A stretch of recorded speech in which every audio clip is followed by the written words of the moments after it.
வணக்கம் and welcome back to Jai story box. இன்னைக்கு நாம கேட்க போற கதை சுகம் தானே சுசீலா. இது ஒரு கிரைம் த்ரில்லர் நாவல். கதைக்குள்ள போகிறதுக்கு முன்னாடி என்னுடைய சேனலை நீங்க சப்ஸ்கிரைப் பண்ணலனா சப்ஸ்கிரைப் பண்ணிடுங்க. அப்படியே மறக்காம பக்கத்தில் இருக்க அந்த பெல் ஐக்கானை ப்ரெஸ் பண்ணுங்க. அப்போ தான் நான் சொல்ற கதைகள் எல்லாம் உங்கள் காதுகளுக்கு வந்து சேரும். சரி, வாங்க நாம கதைக்குள்ள போகலாம். அத்தியாயம் 1. அந்த பெண் தன் உடம்பில் ஒரே ஒரு டர்க்கி டவல் மட்டும் கட்டியிருந்தாள். ஒரு கொத்து மலர்களை 2 கைகளாலும் பிடித்து முகத்தின் அருகில் வைத்திருந்தாள். பாதி இமை மூடி மெய் மறந்து வாசனை ரசித்தாள். சிவன் போல கூந்தலை கொண்டை போட்டிருந்தாள். காதோர கற்றைகளின் முனைகளில் போன வினாடி குளித்துவிட்டு வந்தவள் போல் நீர் சொட்டியது. முகத்திற்கு மட்டும் 2 விளக்குகள் சில்வர் பூசிய குடைகள் மூலம் வெளிச்சத்தை குறிப்பார்த்து குவித்து கொண்டிருக்க, லேசா சின் அப் என்றான் ஸ்டாண்ட் போட்டிருந்த கேமராவுக்கு பின்னால் நின்று வியூ பார்த்து கொண்டிருந்த போட்டோகிராஃபர் விமல்தாஸ். போன வாரம் இளந்தென்றல் டிவியில் பார்த்தவர்களுக்கு விமல்தாஸை தனியாக அறிமுகப்படுத்த வேண்டியதில்லை. அந்த பேட்டியிலிருந்து ஒரு பகுதி.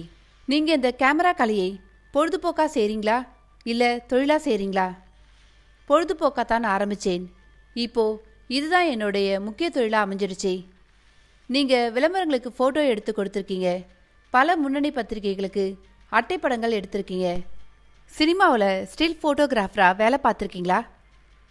என்னோட நண்பர் ஒருத்தர் டைரக்ட் செஞ்ச ஒரு படத்திற்கு மட்டும் ஸ்டில் ஃபோட்டோகிராஃபராக வேலை பார்த்தேன். அதுக்கு நிறைய நேரம் ஒதுக்க வேண்டியிருக்கிறதால அதுக்கப்புறம் ஒப்புக்கிறதில்ல. நீங்கள் குறிப்பிட்டு ஏதாவது ஒரு பத்திரிகையில் வேலை பார்க்குறீங்களா? இல்லை, நான் ஒரு ஃப்ரீலான்சர் ஃபோட்டோகிராஃபர். எல்லா பத்திரிகைகளும் எனக்கு அசைன்மெண்ட் கொடுத்து பயன்படுத்திக்குவாங்க. உங்கள் தொழில் லாபகரமானதா? கொஞ்சம் சங்கடமான கேள்விதான். நான் 17 வயசில் ஃபோட்டோ எடுக்க ஆரம்பித்தேன். இப்போ எனக்கு வயசு 28. ஸ்டுடியோ ஆரம்பித்து 7 வருஷமாச்சு. இன்னும் வாடகை இடத்துல தான் ஸ்டுடியோ இருக்கு. வாடகை வீட்டில் தான் குடியிருக்கேன். என் சம்பாத்தியத்தில் செகண்ட் ஹேண்டில் ஒரு மாருதி வாங்கியிருக்கேன். திருவள்ளூரில் கொஞ்சம் நிலம் வாங்கி போட்டிருக்கேன். நீங்கள் எடுத்த புகைப்படங்களிலே முக்கியமான படங்கள் எது? நிறைய சொல்லலாம். 2 தடவை தேசிய அளவில் பரிசு வாங்கி கொடுத்த பிளாக் அண்ட் ஒயிட் படங்களை சொல்லலாம். அதுக்கப்புறம் முசிறியில் ஒரு பொதுக்கூட்டத்தில் நான் எடுத்த எம்ஜிஆரோட படத்தை மறுநாள் பத்திரிகையில் பார்த்து அவருக்கு ரொம்ப பிடிச்சு போய் என்னை கூப்பிட்டு அனுப்பிச்சு பாராட்டினார். அந்த படத்தை ஃப்ளோ அப் பண்ணித்தர சொன்னார். பண்ணி கொடுத்துருக்கேன். இன்றைக்கும் ராமாவரம் தோட்டம் வீட்டில் அந்த படம் மாட்டியிருக்கிறதே பார்க்கலாம். உங்கள் குடும்பத்தை பற்றி சொல்லுங்களேன். எனக்கு சொந்த ஊர் முத்துப்பேட்டை. அப்பா அம்மா எல்லாம் அங்கே தான் இருக்காங்க. நான் என்னுடைய ஸ்டுடியோவிலே இருக்கிற ரூமில் தங்கியிருக்கேன். இன்னும் கல்யாணம் ஆகலை. அந்த விமல்தாஸ் மாடலிங் பெண்களிடம் அப்படியே இருமா, எக்ஸ்பிரஷன் மாத்திராத, ஃபுல் லைட்ஸ் என்றதும் உதவியாளர்கள் எல்லா விளக்குகளையும் எரிய விட்டார்கள். விமல்தாஸ் கிளிக் செய்தான். சந்தேகத்திற்கு மீண்டும் கிளிக் செய்தான். ஓகே என்று அருகில் இருந்த நாற்காலியில் அமர்ந்து பேண்ட் பாக்கெட்டிலிருந்து கர்ச்சிப் எடுத்து முகத்தில் வழிந்த வியர்வையை துடைத்து கொண்டான். அந்த பெண் அருகில் இருந்த அறைக்குள் சென்று கதவை மூடிக்கொண்டாள். 2 உதவி பயன்களும் சக்கரங்கள் பொருத்தின விளக்குகளை நகர்த்தி ஓரமாக வைத்து குடைகளை மடக்கினார்கள். 2 கூல்ட்ரிங்க்ஸ் வாங்கிட்டு வர சொல்லு என்றான் விமல்தாஸ். அவள் கதவை திறந்து கொண்டு புடவையில் வெளிப்பட்டாள். கூந்தலை பின்னியபடி வந்து, நான் புறப்படவா சார் என்றாள். உட்காருமா, கூல்ட்ரிங்க்ஸ் சொல்லியிருக்கேன். எதிரே ஸ்டூலில் அமர்ந்தாள். கைப்பை திறந்து ஒரு ரப்பர் பேண்ட் எடுத்து கூந்தலின் முனையில் பின்னல் பிரியாமல் போட்டுக்கொண்டு பின்னால் விசிறினாள். ஜேகேவி மூவிஸில் சொல்கிறேன்னு சொன்னீங்களே சார். சொல்லியிருக்கேன் மாயா. உன்னோட ஸ்டில்ஸ் 4 கொடுத்துருக்கேன். அவங்க கொஞ்சம் ஃபைனான்ஸ் சிக்கலில் இருக்காங்க. 2 மாதம் கழிச்சு தான் ப்ரொடக்ஷன் ஆரம்பிக்க போகிறாங்களாம். அப்போ கண்டிப்பாக கன்சிடர் பண்ணுறேன்னு சொல்லியிருக்காங்க. மலையாளத்தில் ஒரு சிஸ்டர் ரோல் பண்ணுறதா சொன்னியே, என்னாச்சு? மேக்கப் டெஸ்ட், வீடியோ டெஸ்ட் எல்லாம் எடுத்தாங்க. லேம்ப் போஸ்டில் சுண்ணாம்பு தடவன மாதிரி அந்த யூனிட்டில் வரவன் போகிறவ எல்லாம் தொடரான். போங்கடான்னு வந்துட்டேன். ஒரு லிமிட் இல்லையா? கூல்ட்ரிங்க்ஸ் வர குடி, ரொம்ப சூடாயிட்ட என்று ஒரு பாட்டிலை எடுத்துக்கொண்டு மற்றொரு பாட்டிலை எடுத்து ஸ்ட்ராவில் உதடுகளை வைத்து அமைதியாக உறிஞ்சினான். தொலைபேசி ஒலித்தது. குளிர்பானம் கொடுத்தபடியே எழுந்து சென்று ரிசீவரை எடுத்து, ஹலோ விமல்தாஸ் என்றான். உங்கள் ஜூனியர்ஸ்லேருந்து சப் எடிட்டர் உமா சம்பத் பேசுகிறேன் சார். சொல்லுங்கள் சார். தொழிலதிபர் ஆர்கே நந்தகோபால் இருக்காரே, அவரை ஒரு இன்டர்வியூ பண்ணியிருக்கோம். அப்பாயின்மெண்ட் வாங்க போனப்ப இப்போவே இன்டர்வியூ பண்ணிக்கிங்க அப்படின்னு சொன்னார். திடீர்னு உங்களை கூப்பிட முடியல. பேட்டியை முடிச்சுட்டு வந்துட்டோம். ஃபோட்டோஸ் எடுக்கணும்னு சொன்னோம். இன்னைக்கு ஈவினிங் 6 மணிக்கு டைம் கொடுத்துருக்காரு. வீட்டுக்கு வர சொன்னார். கொஞ்சம் போய் எடுத்துகிட்டு வந்துடுறீங்களா சார்? இன்னைக்கு 6 மணிக்கா? எனக்கு வேற ஒரு ப்ரோக்ராம் இருக்கு. நாளைக்கு டைம் வாங்கிட்டாங்களே. நாளைக்கு டெல்லி போகிறாராம். அவரை பிடிக்கிறதே சிரமம். சரி, போயிட்டு வந்துடுறேன். பிளாக் அண்ட் ஒயிட் தானே? ஆமாம், 4 விதமாக எடுத்துருங்க. எனக்கு அவர் வீடு தெரியாதே, ஆஃபீஸ் தான் தெரியும். போட் கிளப் ரோட்டில் பெரிய பங்களா சார். RKN நிவாஸ்னு கிரானைட்டில் போட்டிருக்கும். Door number 132. விமல் தாஸ் தன் பாக்கெட்டிலிருந்து ஒரு விசிட்டிங் கார்டு எடுத்து அதன் பின்புறம் சொல்லப்பட்ட விலாசத்தை குறித்து கொண்டான். என்ன திடீர்னு தொழிலதிபரை எல்லாம் பேட்டி எடுக்கிறீங்க? சும்மா ஆர்வத்தில் கேட்குறேன். RKN ஆளுங்கட்சிக்கு முழு சப்போர்ட்டுன்னு ஊருக்கே தெரியும். எலெக்ஷனில் முதல்ல இவர் வீட்டுக்கு தான் ஆளுங்கட்சி தலைவர் வந்து நிற்பாரு. சமீப காலமாக இவர் தனியாக ஒரு கட்சி ஆரம்பிக்க போகிற மாதிரி ஒரு ரூமர் இருக்கு. ஒரு சினிமா எடுத்துக்கிட்டு இருக்காராம். அதில் மறைமுகமாக ஆளுங்கட்சியை தாக்கியிருக்காராம். சிட்டியில் 12 ஒயின் ஷாப் லைசன்ஸ் இவர் தான் வச்சிருக்காராம். ஒரு பக்கம் மார்பிள் பிஸ்னஸ். பாண்டிச்சேரியில் போன மாதம் ஒரு சென்ட் ஃபேக்ட்ரி ஆரம்பிச்சிருக்கார். இப்படி ஒரு கலவையான பர்சனாலிட்டியாக இருக்காருன்னு சொல்லிட்டு எடிட்டர்ஸ் இன்டர்வியூ பண்ண சொன்னாங்க. நீங்கள் தானே பேட்டி எடுத்தது? ஆமாம். என்ன சொல்கிறார்? ஒரு வார்த்தை கூட அவர் வாயிலிருந்து பிடுங்க முடியல. நான் ஒரு பிஸ்னஸ்மேன், எனக்கு எந்த கட்சியோடவும் நட்பு கிடையாதுன்னு சொல்லிட்டார். எனக்கு பிஸ்னஸை பார்க்கவே நேரம் பத்தல. இதில் கட்சியை ஆரம்பிக்கிறதா அப்படின்னு கேட்டுட்டார். சினிமா நான் எடுக்கல, ஃபைனான்ஸ் தான் பண்ணியிருக்கேன் அப்படின்றாரு. பிடியே கொடுக்கல. விலாங்கு மீன். தமிழ்நாகப்படைன்னு ஒரு தீவிரவாத இயக்கம் இருக்குல்ல, அதோட இவருக்கு தொடர்பு இருக்குன்னு கூட ஒரு ரூமரை நான் கேள்விப்பட்டிருக்கேன். அப்படியா? நீங்கள் சொல்கிறது உண்மையாக இருந்தா இந்த ஆளை கேள்வியோ விசாரணையோ இல்லாமல் சுட்டுக்கொள்ளணும் விமல்தாஸ். தமிழ்நாட்டில் 6 மாதமாக நடந்துக்கிட்டு இருக்க பல வன்முறை சம்பவங்களுக்கு இந்த தமிழ்நாகப்படை தான் காரணம். எத்தனையோ உயிர்கள் போயிருக்கு, எத்தனை கோடி நாசமாயிருக்கு. என் காதுக்கு வந்ததை சொன்னேன். ஆதாரம் இல்லாமல் எதுவும் பேசக்கூடாது சம்பத். ரைட், நான் ஈவினிங் அவர் வீட்டுக்கு போய் ஃபோட்டோ எடுத்துகிட்டு வந்துடுறேன். விமல்தாஸ் ஃபோனை வைத்துவிட்டு திரும்பி மாயாவை பார்த்து, சாரி, நான் பாட்டுக்கு பேசிட்டே இருக்கிறேன், நீ புறப்படுமா என்று மணிப்பரிசிலிருந்து 2 100 ரூபாய் நோட்டுகளை எடுத்து கொடுத்தான். அவள் போனதும் டெலிஃபோனை எடுத்தான். அத்தியாயம் 2. அந்த பெரிய ரெடிமேட் கடை பாண்டி பஜாரில் பரபரப்பாக இருந்தது. கோல்டன் மெமரிஸ் என்று கட் அவுட் எழுத்துக்களை எவர் சில்வர் தகடுகள் போர்த்தியிருந்தன. கண்ணாடிக்கு பின்னால் பொம்மைகள் புது உடைகள் அணிந்து கொண்டு தலையை அசைத்து கொண்டிருந்தன. உள்ளே 4 தளங்களிலும் கூட்டம் இருந்தது. கம்ப்யூட்டர்கள் பில் போட்டு கொண்டிருந்தன. சன்னமாக இசையும் அதிகமாக ஏசி குளிரும் இருந்தது. கவுண்டர்களில் பெண்கள் கஸ்டமர்களுக்கு கவுன்களை சுடிதார்களை சலிக்க சலிக்க எடுத்து போட்டு காட்டிக் கொண்டிருந்தார்கள். ஆர்கன்சா சேலை கட்டி தோள்பட்டை அருகில் தன் போட்டோவுடன் கூடிய நிறுவனத்தின் அடையாள அட்டையை பின் செய்திருந்தாள் சிந்துஜா. அவள் அங்கே சூப்பர்வைசர். 4 தளங்களுக்கும் போய் வந்து கொண்டிருப்பாள். தீர்ந்து போன சரக்கை பையன்களை விட்டு குடோனிலிருந்து எடுத்து வர சொல்லி விரட்டுவாள். சரளா, எதுக்கு 2 பேர் ஒரே கஸ்டமரை பார்க்குறீங்க? நீ இப்படி வா, இவர் குர்தா கேட்கிறார் பார் என்று உத்தரவிடுவாள். சிந்துஜா, உனக்கு ஃபோன். அவள் நின்று கொண்டிருந்த 2வது ஃப்ளோரில் இருந்த எக்ஸ்டென்ஷன் ஃபோனுக்கு சென்று எடுத்தாள்.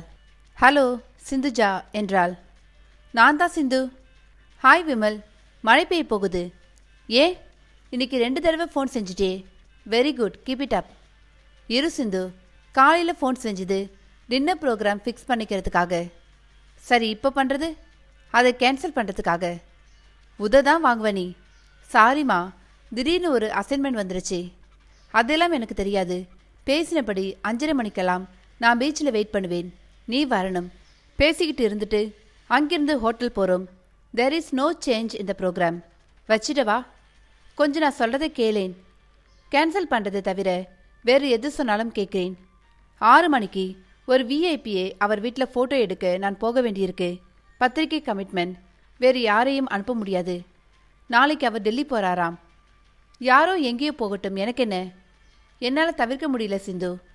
அப்படின்னா சிந்துவே சுலபமாக தவிர்க்கலாம், அப்படித்தானே? நீ என்னோட ஆள், புரிஞ்சுக்குவ. பத்திரிக்கையிலேருந்து ஃபோன் வரப்ப, இல்லைங்க இன்னைக்கு என் லவரை கொஞ்சம் வேண்டியிருக்குன்னு சொல்ல முடியுமா?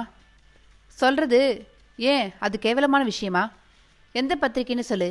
நானே ஃபோன் பண்ணி அவர் வரமாட்டார்னு சொல்லிடுறேன். அது சரி, தொழிலை கெடுத்துடுவே போலிருக்கே. நீ ஏன்பா கவலைப்படுற? நான் மூட்டை தூக்கி வண்டி இழுத்தாவது உன்னை காப்பாற்ற மாட்டேனா விமல்?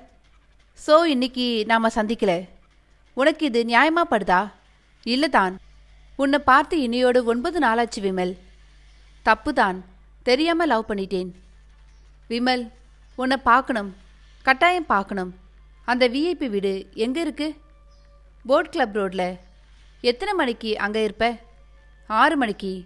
அங்கே உனக்கு எவ்வளோ நேரம் வேலை? அவள் ரெடியாக இருந்தா ஹார்ட்லி அரை மணி நேரம்தான். அதுக்கப்புறம் வேறு வேலை எதுவும் இருக்கா? இல்லை. இதுக்கே டோட்டல் ப்ரோக்ராமே கேன்சல் பண்ணுற. பீச்சை கட் பண்ணிடலாம்.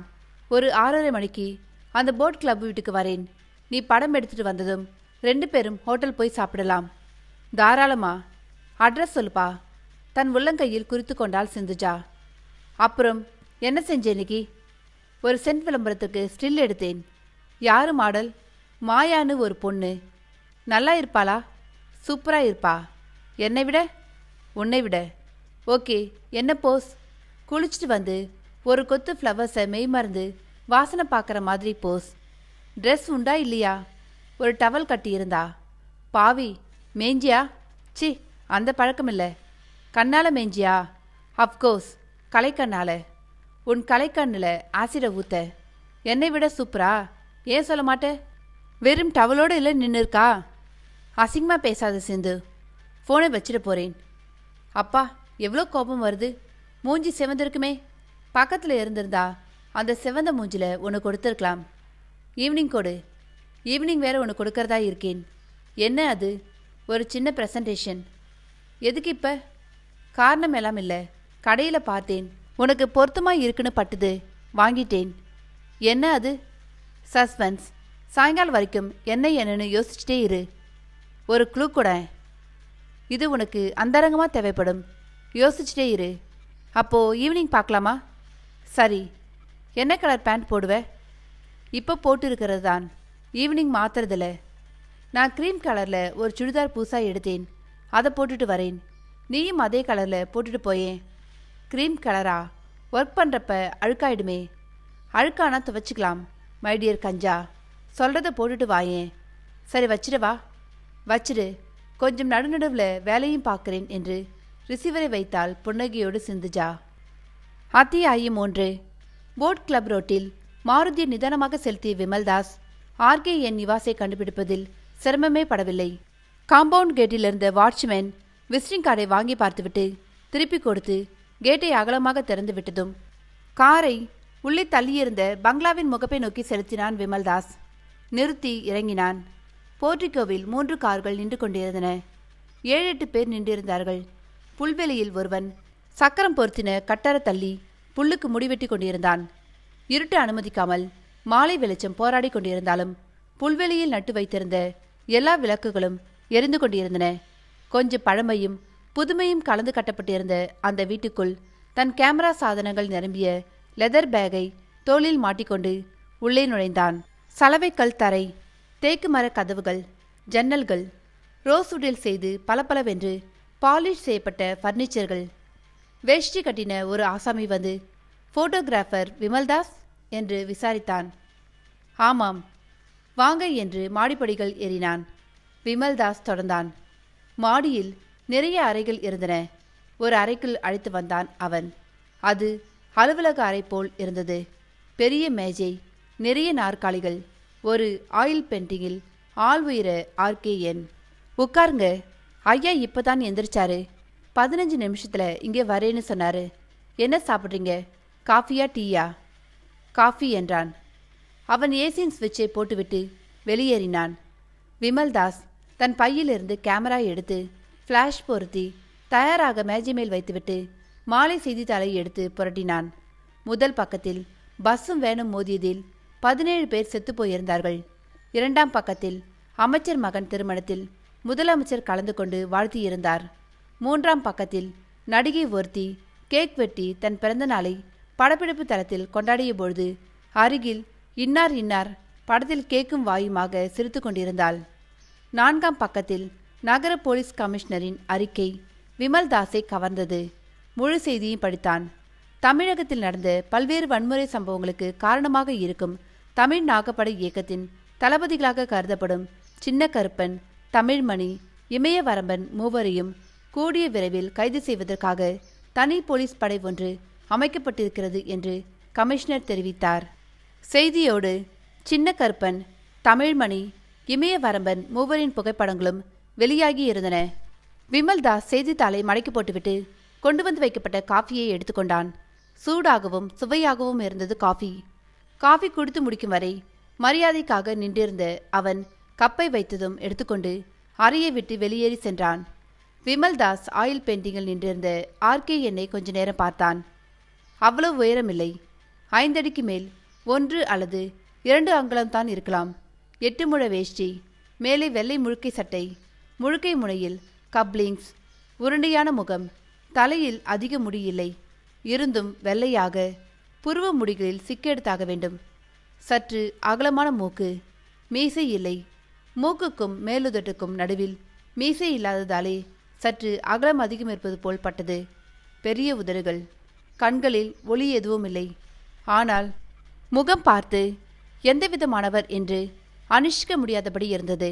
மொத்தத்தில் மலையாள திகனை அதிகமாக நினைவூட்டினார் RK நந்தகோபால். விமல்தாஸ் காற்றில் கீழே விழுந்த செய்தித்தாளை குனிந்து எடுத்து மேஜை மீது வைத்தபொழுது தன் பாக்கெட்டிலிருந்து நழுவிய காகிதங்களை எடுத்தான். அவற்றை ஆராய்ந்து சில தேவையற்ற பில்களை கிழித்து மேஜிக் அடியில் இருந்த மூங்கில் குப்பை கொடியில் போட்டான். ஒரு விசிட்டிங் கார்டை பார்த்ததும் சட்டென்று நாக்கை கடித்து கொண்டான். இந்த ரவீந்திரனுக்கு இன்றைக்கு 5 மணிக்கு ஃபோன் செய்வதாக சொல்லிவிட்டு சுத்தமாக மறந்தே போய்விட்டனே. இப்பொழுது அவர் ஆஃபீஸில் இருப்பாரா? புறப்பட்டு போயிருப்பாரா? எதற்கு முயற்சித்து பார்க்கலாம். மேஜை மேல் இருந்த டெலிஃபோனை பார்த்தான். எடுத்து பேசலாமா? அனுமதி இல்லாமல் பேசுவது தப்பு. பேசிக் கொண்டிருக்கும் பொழுது அவர் வந்துவிட்டால் நன்றாக இருக்காது. விமல்தாஸ் எழுந்து அரைக்கதவை திறந்து வெளியே பார்க்க அந்த வேஷ்டி ஆசாமி தூரத்தில் நின்றிருந்தவன் இப்போ வந்துடுவார் என்றான். அதில் ஒரு ஃபோன் பண்ணிக்கலாமா? அர்ஜென்ட். பண்ணிக்கிங்க. கதவை மூடிவிட்டு உள்ளே வந்த விமல்தாஸ் அந்த டெலிஃபோனை நெருங்கி ரிசீவரை எடுத்து காதில் வைத்த பொழுது குரல்கள் கேட்டன. அந்த ஃபோனின் எக்ஸ்டென்ஷன் ஃபோனிலிருந்து பேசிக் கொண்டிருக்கிறார்கள் என்பதை உணர்ந்த விமல்தாஸ் சட்டென்று ரிசீவரை வைக்கத்தான் போனான். ஆனால் உரையாடலில் வந்த அந்த ஒரு வரி அவனை பிடித்து நிறுத்தியது. இந்த சின்ன கருப்பன் அவ்வளோ சுலபமாக சிக்க மாட்டான் சார். சின்ன கருப்பன்? எந்த சின்ன கருப்பன்? ஒருவேளை... விமல்தாஸ் படபடக்க துவங்கிய இதயத்துடன் உரையாடலை உன்னிப்பாக கவனிக்க துவங்கினான். எதற்கும் எச்சரிக்கையாக இருக்கிறது நல்லது. இன்னைக்கு பேப்பரில் கூட ஃபோட்டோ போட்டிருக்காங்க. அது இன்னைக்கு நேத்தா போடுறாங்க? ரொம்ப நாளாக நம்ம ஃபோட்டோவே போடுறாங்க சார். சொந்த மூஞ்சியோட சுற்றுவானா ஒருத்தன்? சொல்லுங்க RKN, எங்கே எப்போ நான் உங்களை சந்திக்கிறது? மணி என்ன ஆகுது இப்போ? 6:10. 7:30 மணிக்கு ஹோட்டல் மெஜஸ்டிக்கில் காட்டேஜ் நம்பர் 7க்கு வந்துரு. லேட் பண்ணாத. வந்துடுறேன். கொண்டு வரீங்க தானே? பின்ன நான் வாக்கு கொடுத்தா மாற மாட்டேன். ரிசப்ஷனில் நின்று யார்கிட்டையும் விசாரிக்க வேணாம். நேராக வந்துடு. தெரியும் சார். வச்சிட்டு வா. விமல்தாஸ் விரல்கள் நடுங்க வைத்துவிட்டு அமர்ந்தான். என்ன இதெல்லாம்? தீவிரவாத இயக்கத்தோடு இந்த RKNக்கு தொடர்பு இருக்கிறது என்று நான் கேள்விப்பட்டது உண்மைதானா? சின்ன கருப்பன் அந்த இயக்கத்தின் தளபதிகளில் ஒருவன். அவனை இன்னும் 1 மணி நேரத்தில் இவர் சந்திக்கப் போகிறார். ஏதோ கொடுக்கப் போகிறார். அவனை போலீஸ் கைது செய்ய தேடிக்கொண்டிருக்கிறது. எவ்வளோ பெரிய விஷயம் இது! எவ்வளோ முக்கியமான ரகசியம் எனக்கு கிடைத்திருக்கிறது. இப்பொழுது நான் என்ன செய்ய வேண்டும்? யாருக்கு ஃபோன் செய்து தகவல் சொல்ல வேண்டும்? விமல்தாஸ் பரபரப்பாக யோசனை செய்து கொண்டிருக்கும் பொழுதே கதவை திறந்து கொண்டு உள்ளே வந்து விட்டார் RK நந்தகோபால். வாங்க தம்பி, கொஞ்சம் தாமதமாயிடுச்சோ?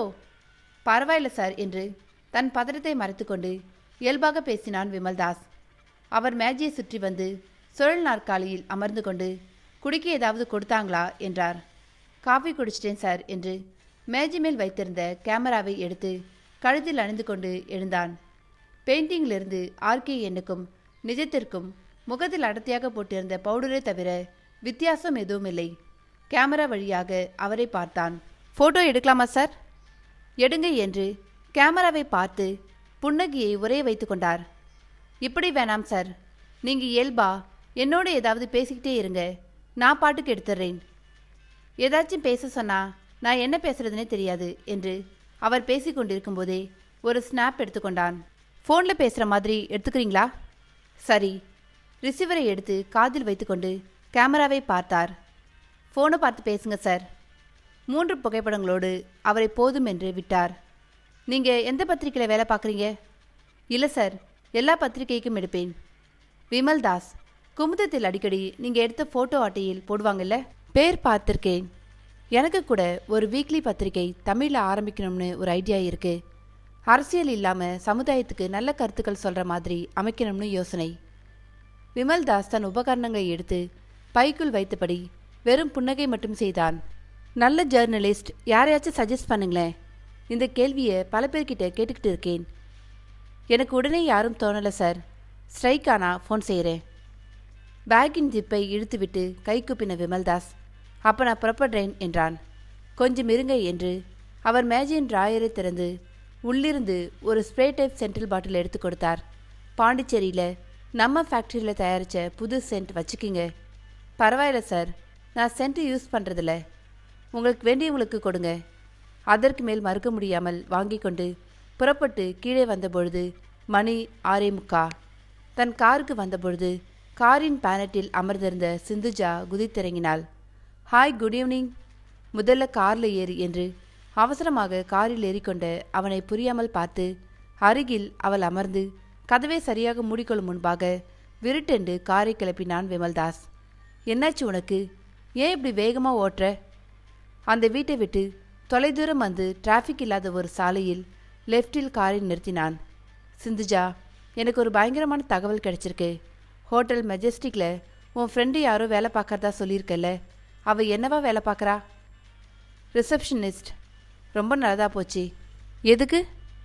இன்னும் 1/2 மணி நேரத்தில் அந்த ஹோட்டல் காட்டேஜ் ஒன்றில் ஆர்கேவும் தீவிரவாதி சின்ன கருப்பனும் சந்திக்க போகிறாங்க. சின்ன கருப்பன்னா அந்த தமிழ் நாகப்படை? அவனை தான். எனக்கு இதோட பின்னணி எதுவும் புரியல. நந்தகோபால் பெரிய தொழிலதிபர், ஆளுங்கட்சிக்கு ரொம்ப வேண்டியவர். அவர் ரகசியமாக ஒரு தீவிரவாதியை சந்திக்கிறார்னா இதில் அரசியல் ஏதோ இருக்கு சிந்து. இந்த காட்டேஜுக்குள்ளே நான் ரகசியமாக மறைஞ்சிருந்து அவங்க 2 பேரையும் சேர்ந்தாப்பில் ஃபோட்டோ எடுக்க போகிறேன். நீ மாட்டிக்கிட்டா? மாட்டிக்காமல் செய்யணும். ஃப்ளாஷ் இல்லாமல் கிளிக் சத்தம் கேட்காம படம் எடுக்கிற கேமரா கைவசம் இருக்குது. நீ எனக்கு ஒரே ஒரு உதவி செய்.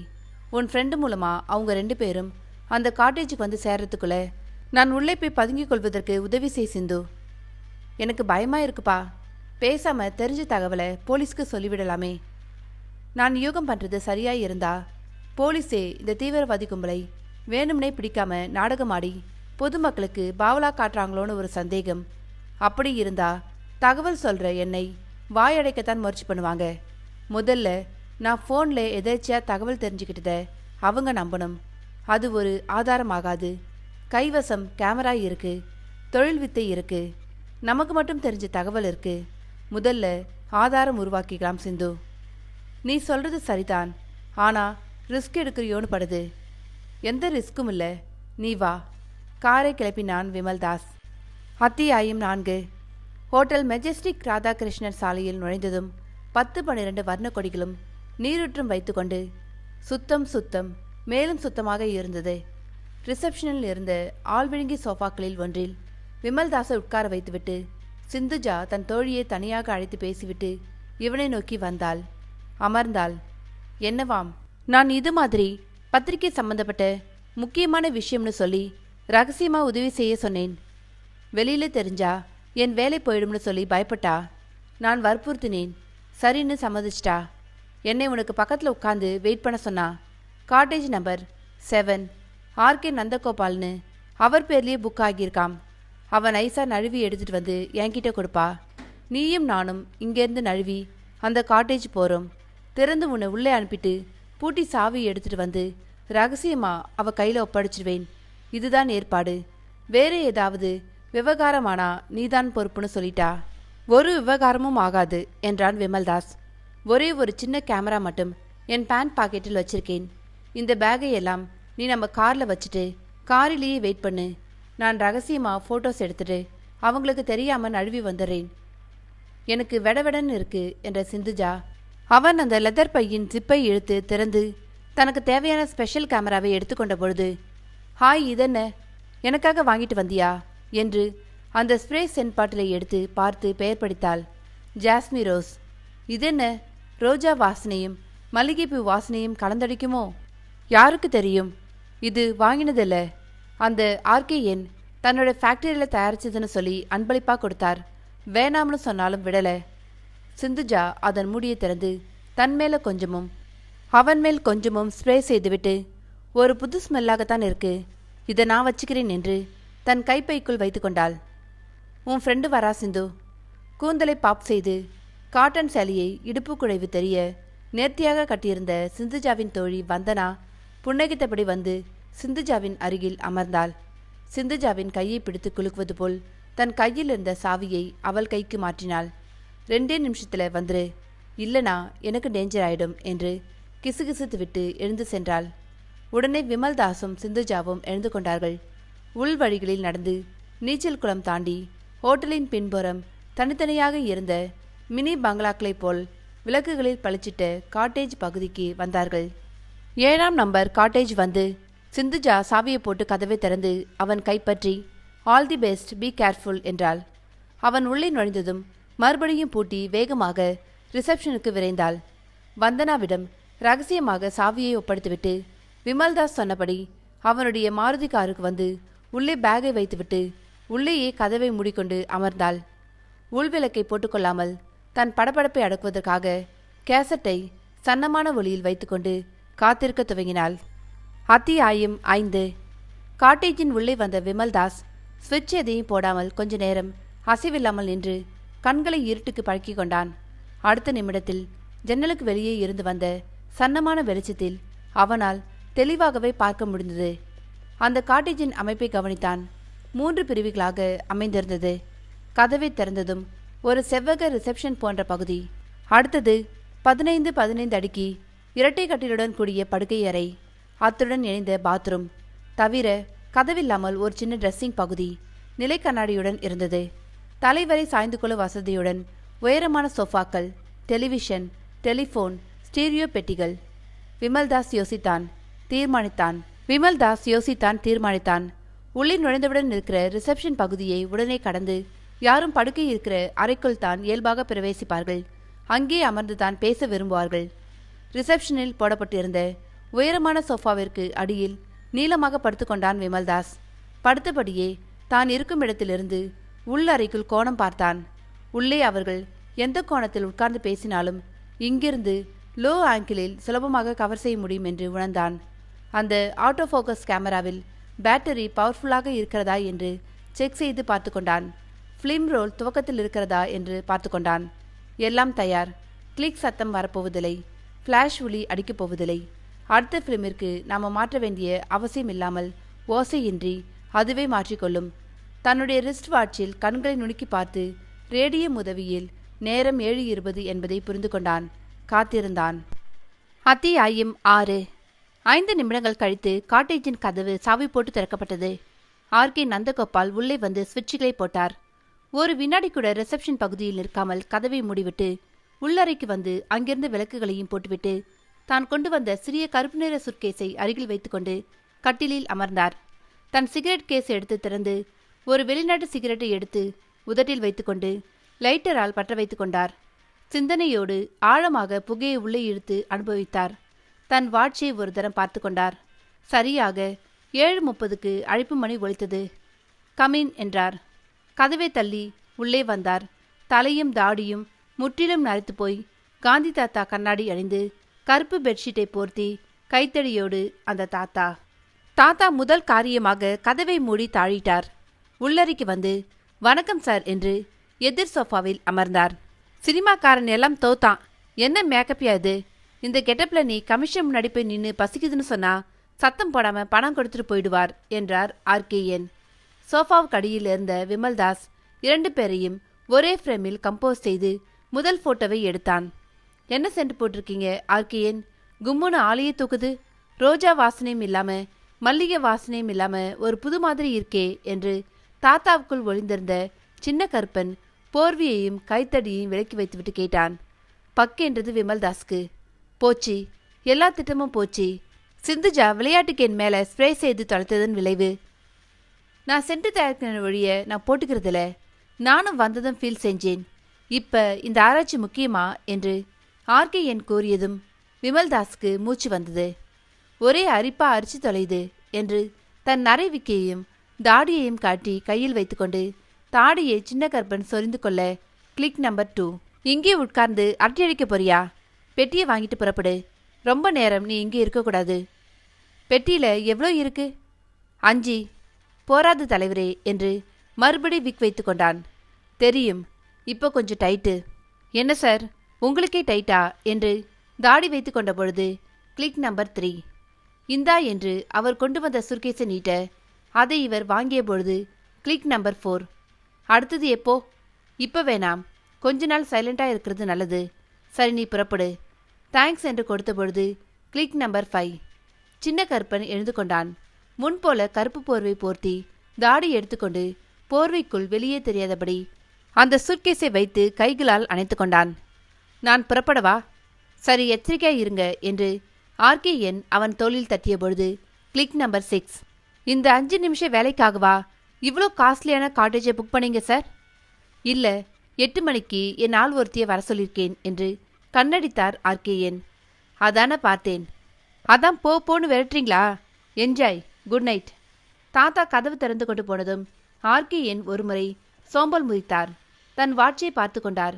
வேட்டியை மடக்கி கட்டிக்கொண்டு பாத்ரூமுக்குள் போய் கதவை மூடிக்கொண்ட அடுத்த வினாடி சோஃபாவுக்கு அடியிலிருந்து வெளியே வந்தான் விமல்தாஸ். தன் கேமராவுக்கு முத்தம் கொடுத்தான். ஓசை இல்லாமல் கதவை திறந்து கொண்டு வெளியே வந்தான்.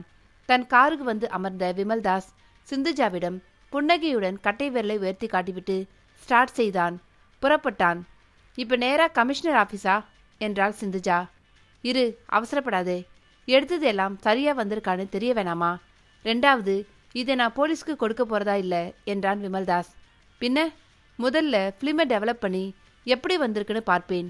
அடுத்தது இந்த 6 நெகட்டிவ்களையும் ஒரு கவரில் போட்டு பத்திரப்படுத்த போறேன்.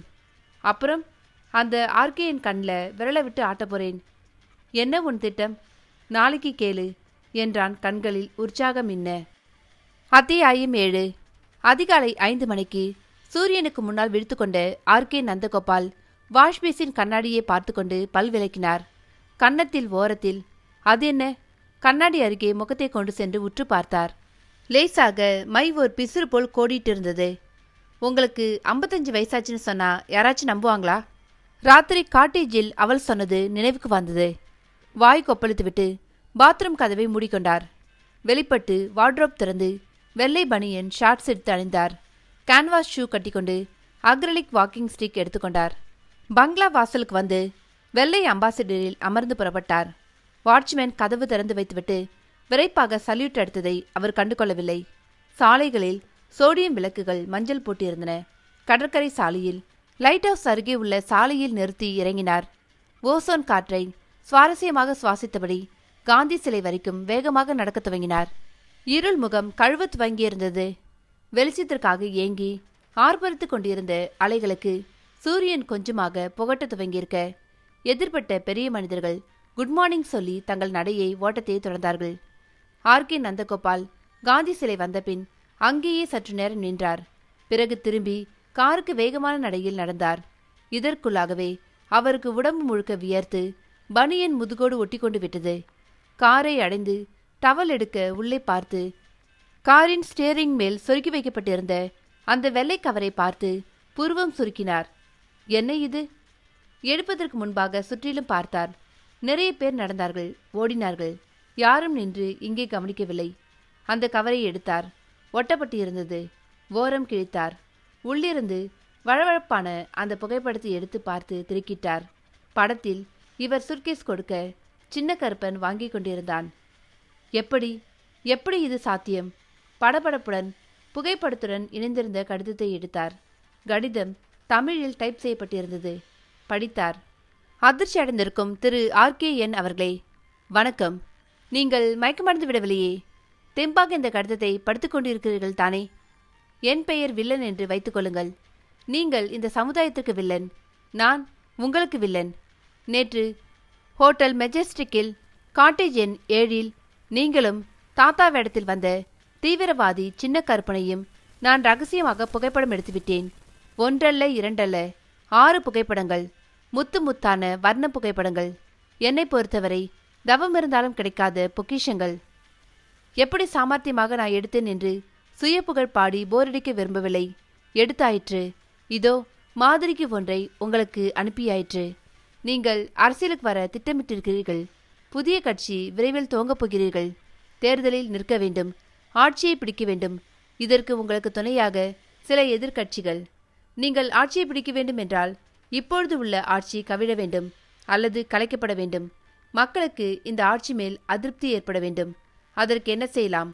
யோசித்தீர்கள். தமிழ் நாகப்படை என்னும் தீவிரவாத இயக்கம் உங்கள் கண்ணில் பட்டது. அதன் தளபதிகளோடு ரகசியமாக தொடர்பு கொண்டீர்கள். அதன் வன்முறை வெறியாட்ட செயல்களுக்கு பெட்டி பெட்டியாய் பணம் தூக்கி கொடுக்கிறீர்கள். என்ன, உங்கள் மனசாட்சியை பேசுவது போல் இருக்கிறதா? சரி, இப்பொழுது நடைமுறை பிரச்சனைக்கு வரலாம். சமீப காலமாக ஆளுங்கட்சிக்கு எதிர்ப்பாக நீங்கள் செயல்பட துவங்கியிருப்பதை அரசு கவனித்துள்ளது. இந்த நிலைமையில் என்னிடமுள்ள பொக்கிஷங்களை பிரதிகள் போட்டு ஆளுங்கட்சி தலைவருக்கும் காவல்துறை உயர் அதிகாரிகளுக்கும் கொடுத்தால் என்ன ஆகும்? வேண்டாம், விளைவுகளை நான் சொல்லவில்லை. நீங்களே யோசனை செய்து கொள்ளுங்கள். ஆனால் அப்படி செய்ய நான் முட்டாள் அல்ல. கொஞ்சம் புத்தியுள்ளவன், பணத்தின் மேல் ஆசை உள்ளவன். அந்த 6 நெகட்டிவ்களையும் உங்களிடமே வியாபாரம் செய்ய விருப்பம். ஒரே விலை, கரார் விலை 10 லட்சம். இந்த தொகை உங்களுக்கு கொசு மாதிரி. தீவிரவாதிகளுக்கு அள்ளி அள்ளி கொடுக்கும் நீங்கள் உங்கள் எதிர்காலத்தை உத்தேசித்து இந்த சில்லறை காசை தரமாட்டீங்களா என்ன? உங்களுக்கு 24 மணி நேரம் அவகாசம். பணத்தை ரொக்கமாக பழைய நோட்டுகளாக தயார் செய்து வைப்பதற்கு. போதாது, மீண்டும் ஏதோ ஒரு வழியில் உங்களை தொடர்பு கொள்வேன். எப்படி, எங்கே பணத்தை ஒப்படைக்க வேண்டும் என்று அப்பொழுது சொல்வேன். ராத்திரி சின்ன கருப்பன் போனதும் குடித்தனம் சிறப்பாக நடைபெற்றதா? இந்த வயசிலுமா? பெரிய ஆள்தான் நீங்கள். இங்கனம் வில்லன். படித்து முடித்த ஆர்கே நந்தகோபாலின் முகம் சற்று தள்ளி கடலுக்கு அந்த பக்கம் சிவந்து கொண்டிருந்த வானத்திற்கு ஈடு கொடுத்தது. அந்த வினாடி அவர் எண்ணத்தில் கொச்சையாக ஓடிய வார்த்தைகளின் செந்தமிழாக்கம் என்னவென்றால், எந்த விலைமகள் மகன் என்னோடு விளையாடுவது? அவனுடைய தாயாரை தெருநாய் சந்திக்க. அத்தியாயம் 8. வீட்டில் தன் அறையில் ஆடும் நாற்காலியில் RKN. அவர் தலைக்குள் சிந்தனை புகை, தலைக்கு மேலே சிகரெட் புகை. யார் அவன்? 10 லட்சம் பெரிய விஷயமில்ல. ஆனா என்னை ஒருவன் மிரட்டுகிறானே. நானும் சின்ன கற்பனும் சந்திக்கப் போவது அந்த பொறுக்கிக்கு எப்படி தெரியும்? எந்த இடத்தில் சந்திக்கப் போகிறோம் என்பது சின்ன கற்பனுக்கே நேற்று மாலை நான் போனில் சொன்னபொழுது தானே தெரியும். வேறு யாரிடமும் நான் சொல்லவில்லையே. எப்படி தெரிந்து கொண்டான்? எப்படி தயாராக வந்தான்? எப்படி உள்ளே வந்து ஒளிந்திருந்தான்? எப்படி எப்படி திடீரென்று RKN கண்களின் பாப்பா அகலமானது. ஒருவேளை டே மருது என்று கத்தினார். வேட்டி கட்டிய திடகாத்திரமான மருது வந்து நின்றான். நேற்று சாயங்காலம் என்னை போட்டோ எடுக்க விமல்தாஸ் வந்தானே, அவன் ஆஃபீஸ் ரூமில் இருந்தப்ப யாருக்காச்சும் ஃபோன் செஞ்சானா? ஆமாங்க ஐயா, அர்ஜென்ட்டா ஒரு ஃபோன் செய்ய வேண்டுமென்று என்கிட்ட கேட்டாரு. பண்ணிக்கிங்கன்னு நான் சொன்னேன். எழுந்தார். RKN பலார் என்று அரைந்தார். அப்போ நீ ரூமுக்குள்ளே இருந்தியா? இல்லையா, வெளியில இருந்தேன் என்றான் மருது கன்னம் பிடித்தபடி. ராஸ்கல், அவனாகத்தான் இருக்க வேண்டும். இந்த அறையில் இருக்கும் எக்ஸ்டென்ஷன் போனிலிருந்து நான் பேசியதை அவன்தான் ஒட்டு கேட்டிருக்க வேண்டும். கேமராக்காரன் வேலையே காட்டிவிட்டானா? காட்டேஜில் ரோஜாவும் மல்லிகையும் கலந்து நறுமணம் வீசியதே, நான் அந்த சென்றை தானே அவனுக்கு பரிசளித்தேன். ஹோட்டலில் ஸ்ப்ரே செய்திருப்பார்கள் என்று மடத்தனமாக நினைத்து கொண்டேன். சந்தேகமே இல்லை, அவனே தான். விமல்தாஸ், உனக்கு 10 லட்சமா வேண்டும்? ராம்சிங்கை உடனே வர சொல்லு என்றார் RKN. அத்தியாயம் 9. காலை 8 மணிக்கு சிந்துஜா அவனுடைய ஸ்டுடியோவிற்கு வந்தபொழுது விமல்தாஸ் செய்தித்தாள் பார்த்து கொண்டிருந்தான். ஹாய், என்ன இது? தூங்கி வழிஞ்சு கதவை திறப்பேன்னு நினைச்சேன். ரெடியாகி ஃப்ரெஷ்ஷாக இருக்க? இன்னைக்கு காலையில் 4 மணிக்கெல்லாம் எந்திரிச்சு குளிச்சு ரெடியாகி வெளியில் 2 இடத்துக்கும் போயிட்டு வந்துட்டேன். நேற்று எடுத்த ஃபோட்டோஸ் எப்படி வந்திருக்கு? காமி. அதை பார்க்கறதுக்காக தான் சீக்கிரமே புறப்பட்டு வந்தேன். டெவலப் பண்ணிட்டேன். ஒரே ஒரு நெகட்டிவை மாத்திரம்தான் பிரிண்ட் போட்டேன். அந்த ஃபோட்டோவும் இப்போ என்கிட்ட இல்லை. சரி, நெகட்டிவையாவது காமி. தாத்தா வேஷத்தில் அந்த சின்ன கருப்பன் எப்படி இருக்கான்னு பார்க்கணும். 6 நெகட்டிவையும் ஒரு கவரில் போட்டு ஒரு நம்பிக்கையான நபர் வீட்டில் பத்திரப்படுத்திட்டேன். என்ன பார்த்தா நம்பிக்கையான நபரா தெரியலையா? நீ லேடிஸ் ஹாஸ்டலில் இருக்க. சரி, யார் அது? எங்கே பத்திரப்படுத்திருக்கேன்னு ஒரு க்ளூ மாதிரி சொல்கிறேன். நீ கண்டுபிடிக்கிறியா பார்க்கலாம். சரி. விமல்தாஸ் ஒரு காகிதம் எடுத்து தன் பேனாவால் எழுதினான். 41, 24, 36. வாங்கி பார்த்தாள். 41, 24, 36. அப்படின்னா மெதுவா யோசி. இப்போ நான் சொல்கிறதை கேளு சிந்துஜா. நேற்று திடீர் பிளானா நாம எடுத்த அந்த ஃபோட்டோஸ் நம்ம லட்சாதிபதி ஆக்கப் போகுது. எப்படி? முதல் கட்ட வேலை பூர்த்தி ஆயிடுச்சு. எப்படின்னு சொல்ல மாட்டியா? ரைட், எனக்கு தெரியும். சந்தன கடத்தல் வீரப்பன் ஃபோட்டோவை எக்கச்சக்கமாக பணம் கொடுத்து வாங்க பத்திரிகைகள் முன் வந்துச்சே, அந்த மாதிரி விற்க போறியா? விற்க தான் போறேன், ஆனால் பத்திரிகைக்கு இல்லை. புதிராகவே பேசுகிற. கசக்க கசக்க ஒரு காஃபியை போட்டு தருவியே, இன்னைக்கு கிடையாதா? காஃபி தோட்டமே வாங்கி தரேன் சிந்துஜா. ரொம்ப கனவு காண்ற, தப்பில்லை. முழிச்சுக்கிட்டே கனவு காண்ற. போனா போகுது. நீ பேப்பர் படி, நான் உனக்கு சேர்த்து காஃபி போட்டு கொண்டு வரேன். பால் இருக்குல்ல? சிந்துஜா உரிமையோடு அவனது தனி அறைக்குள் நுழைந்தாள். வாசலில் நிழலாட நிமிர்ந்து பார்த்தான் விமல்தாஸ். உயரமான தாடி வைத்த கண்ணாடி அணிந்த ராம்சிங் முதல் காரியமாக கதவை மூடினான். இரண்டாம் காரியமாக பேன் பாக்கெட்டுகள் கையை விட்டான். மூன்றாம் காரியமாக துப்பாக்கி எடுத்து விமல்தாஸை நோக்கி பிடித்தான்.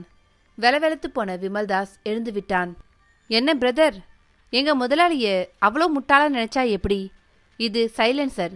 சுட்டா சத்தம் கூட போடாம உன் உடம்புல பொத்தல் போடும்.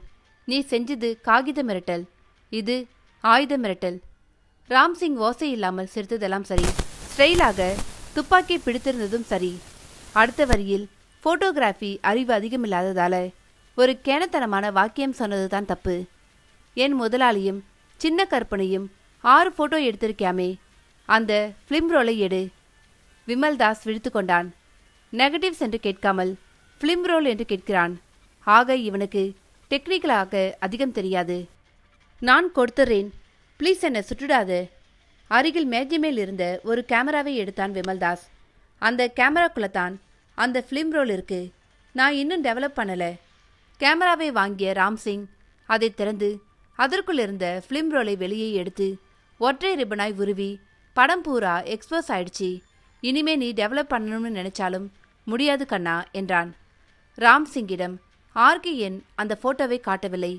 விமல்தாஸ் என்பவன் என்னையும் சின்ன கற்பனையும் சேர்த்து வைத்து 6 போட்டோ எடுத்துவிட்டு என்னை பணம் கேட்டு மிரட்டியிருக்கிறான். அந்த நெகட்டிவ்களையும் அழித்துவிடு என்று மட்டும்தான் சொல்லியிருந்தார். இவனும் அதன்படியே ஃபிலிம் ரோலை அழித்துவிட்டான். அடுத்த அறைக்குள் போன சிந்துஜா பேச்சு குரல் கேட்டு எட்டி பார்த்தவள் துப்பாக்கியோடு ஒருவனை பார்த்ததும் பதைத்து போய் நின்று அங்கிருந்து எல்லாம் பார்த்தபடி இருந்தாள். அதான் கொடுத்துட்டேனே, இன்னும் எதுக்காக துப்பாக்கி நீட்டிக்கிட்டு இருக்க என்றான் விமல்தாஸ். முதலாளி 2 கட்டளை சொன்னாரே, அவரை துணிச்சலா மிரட்டினவன் உசுரோடு இருக்கலாமா? அவன் விளையாட்டாகத்தான் பேசுகிறான் என்று விமல்தாஸ் நினைத்து கொண்டிருக்கும் பொழுதே ராம்சிங் சுட்டான். அத்தியாயம் 10. சோ என்றான் பரத். விமல்தாஸ் யாரால எதுக்காக சுட்டு கொலை செய்யப்பட்டான்னு போலீஸ் மண்டியை பிச்சுக்கிட்டு இருக்கு. எல்லா உண்மைகளும் தெரிஞ்சு நீங்க போலீஸ்க்கு போகாம எங்ககிட்ட வந்த காரணம்? மேஜிக் அந்த பக்கம் அமர்ந்திருந்த சிந்துஜா ஒரு முறை மூக்கை உறிஞ்சு கொண்டாள். மேலுதட்டில் கர்ச்சிப்பு உபயோகித்தாள். டபுள் ட்ரபுள் என்று பனியன் அணிந்திருந்தவளும் தற்சமயம் மேஜை முனையில் அமர்ந்திருந்தவளுமான சுசீலா, அதான் இவ என்னோட ஹாஸ்டலில் தங்கியிருக்கிற ஃப்ரெண்டுன்னு சொன்னேன்னு பரத். விஷயத்தில் சிக்கல் இருக்கு, அதனால இவ போலீஸ்கிட்ட போகல என்றாள். என்ன சிக்கல்? உயிர் சிக்கல் தான். பகல்ல வீடு புகுந்து துணிச்சலா சுட்டு கொலை செஞ்சுட்டு போற ஆசாமிகளை வச்சிருக்கார் ஆர்கே நந்தகோபால். போலீஸ்ல எல்லாத்துக்கும் காரணம் அவர் தானு சொன்னா அடுத்து இவ தீர்ந்தா. 2வது, அவர் ஆமான்னு ஒத்துக்க போறாரா என்ன? அந்த 6 நெகட்டிவ்களும் இருந்தா அவரை ஒப்புக்க வைக்க முடியும் சுசி. அதற்காகத்தான் உங்ககிட்ட வந்திருக்கேன் என்றார் சிந்துஜா. அப்கோர்ஸ் விமல்தாஸ் நடந்துக்கிட்டது முறையில்தான். போலீஸ்கிட்ட போக விரும்பாம அவர் தனிப்பட்ட முறையில் செயல்பட்டப்பவே எனக்கு லேசா சந்தேகம். தனக்கு கிடைச்ச அற்புதமான ஆதாரத்தை வச்சு பத்திரிகைகள் துணையோடு ஆர்கே நந்தகோபாலோட சுயமுகத்தை இந்த சமுதாயத்திற்கு அடையாளம் காட்டி அவர் மேல சட்டப்படி நடவடிக்கை எடுக்கவும் ஏற்பாடு செய்திருக்கலாம். அதை விட்டுட்டு அவர் மூளை குறுக்கு வழியில பணம் சம்பாதிக்க திட்டம் போட்டுடுச்சு. ஒரே ஒரு பிரிண்ட் போட்டு அவர் கைக்கு சேர்த்து 10 லட்சம் கொடுன்னு மிரட்டியிருக்கார். அதுக்காக கொலையே செய்யறதா? ஓ மை ஸ்வீட் விமல்தாஸ், விம்மினாள். Control yourself. கொலை நடந்து 2 நாளாச்சு. ஆர்கேஎன் அந்த நெகட்டிவ்ஸையும் விமல்தாஸையும் அழிச்சாச்சுன்னு சந்தோஷமா இருப்பான். பரத், அவனுக்கு அந்த 6 நெகட்டிவ்ஸும் பத்திரமா ஒரு இடத்துல இருக்குன்னு தெரியாது என்றாள் சுசீலா. எனக்கெனவோ அனுப்பப்பட்ட ஆளு முட்டாள்தனமாக நடந்துக்கிட்டாலும் ஆர்கே முட்டாள் இல்லைன்னு நினைக்கிறேன். டெவலப் செஞ்சு பிரிண்ட்டு போடப்பட்ட நெகட்டிவை யாரும் ஃபிலிம் ரோல் மாதிரி கேமராக்குள்ளே லோடு பண்ணி வைக்க மாட்டாங்க. வந்தவன் போய் இந்த மாதிரி கேமராவிலிருந்து ஃபிலிம் ரோலை உருவி எக்ஸ்போஸ் பண்ணிட்டேன் முதலாளின்னு சொன்னதுமே அறை வாங்கியிருப்பான். செம்மத்தியா திட்டு வாங்கியிருப்பான். அதனால அந்த 6 நெகட்டிவ்களும் அழிக்கப்படலைன்னு அவருக்கு தெரியும் என்றான் பரத். அப்படின்னா அடுத்த முயற்சியில் அவங்க இறங்கி இருக்கணுமே. ஸ்டுடியோவில் தேடி பார்க்கலாம்.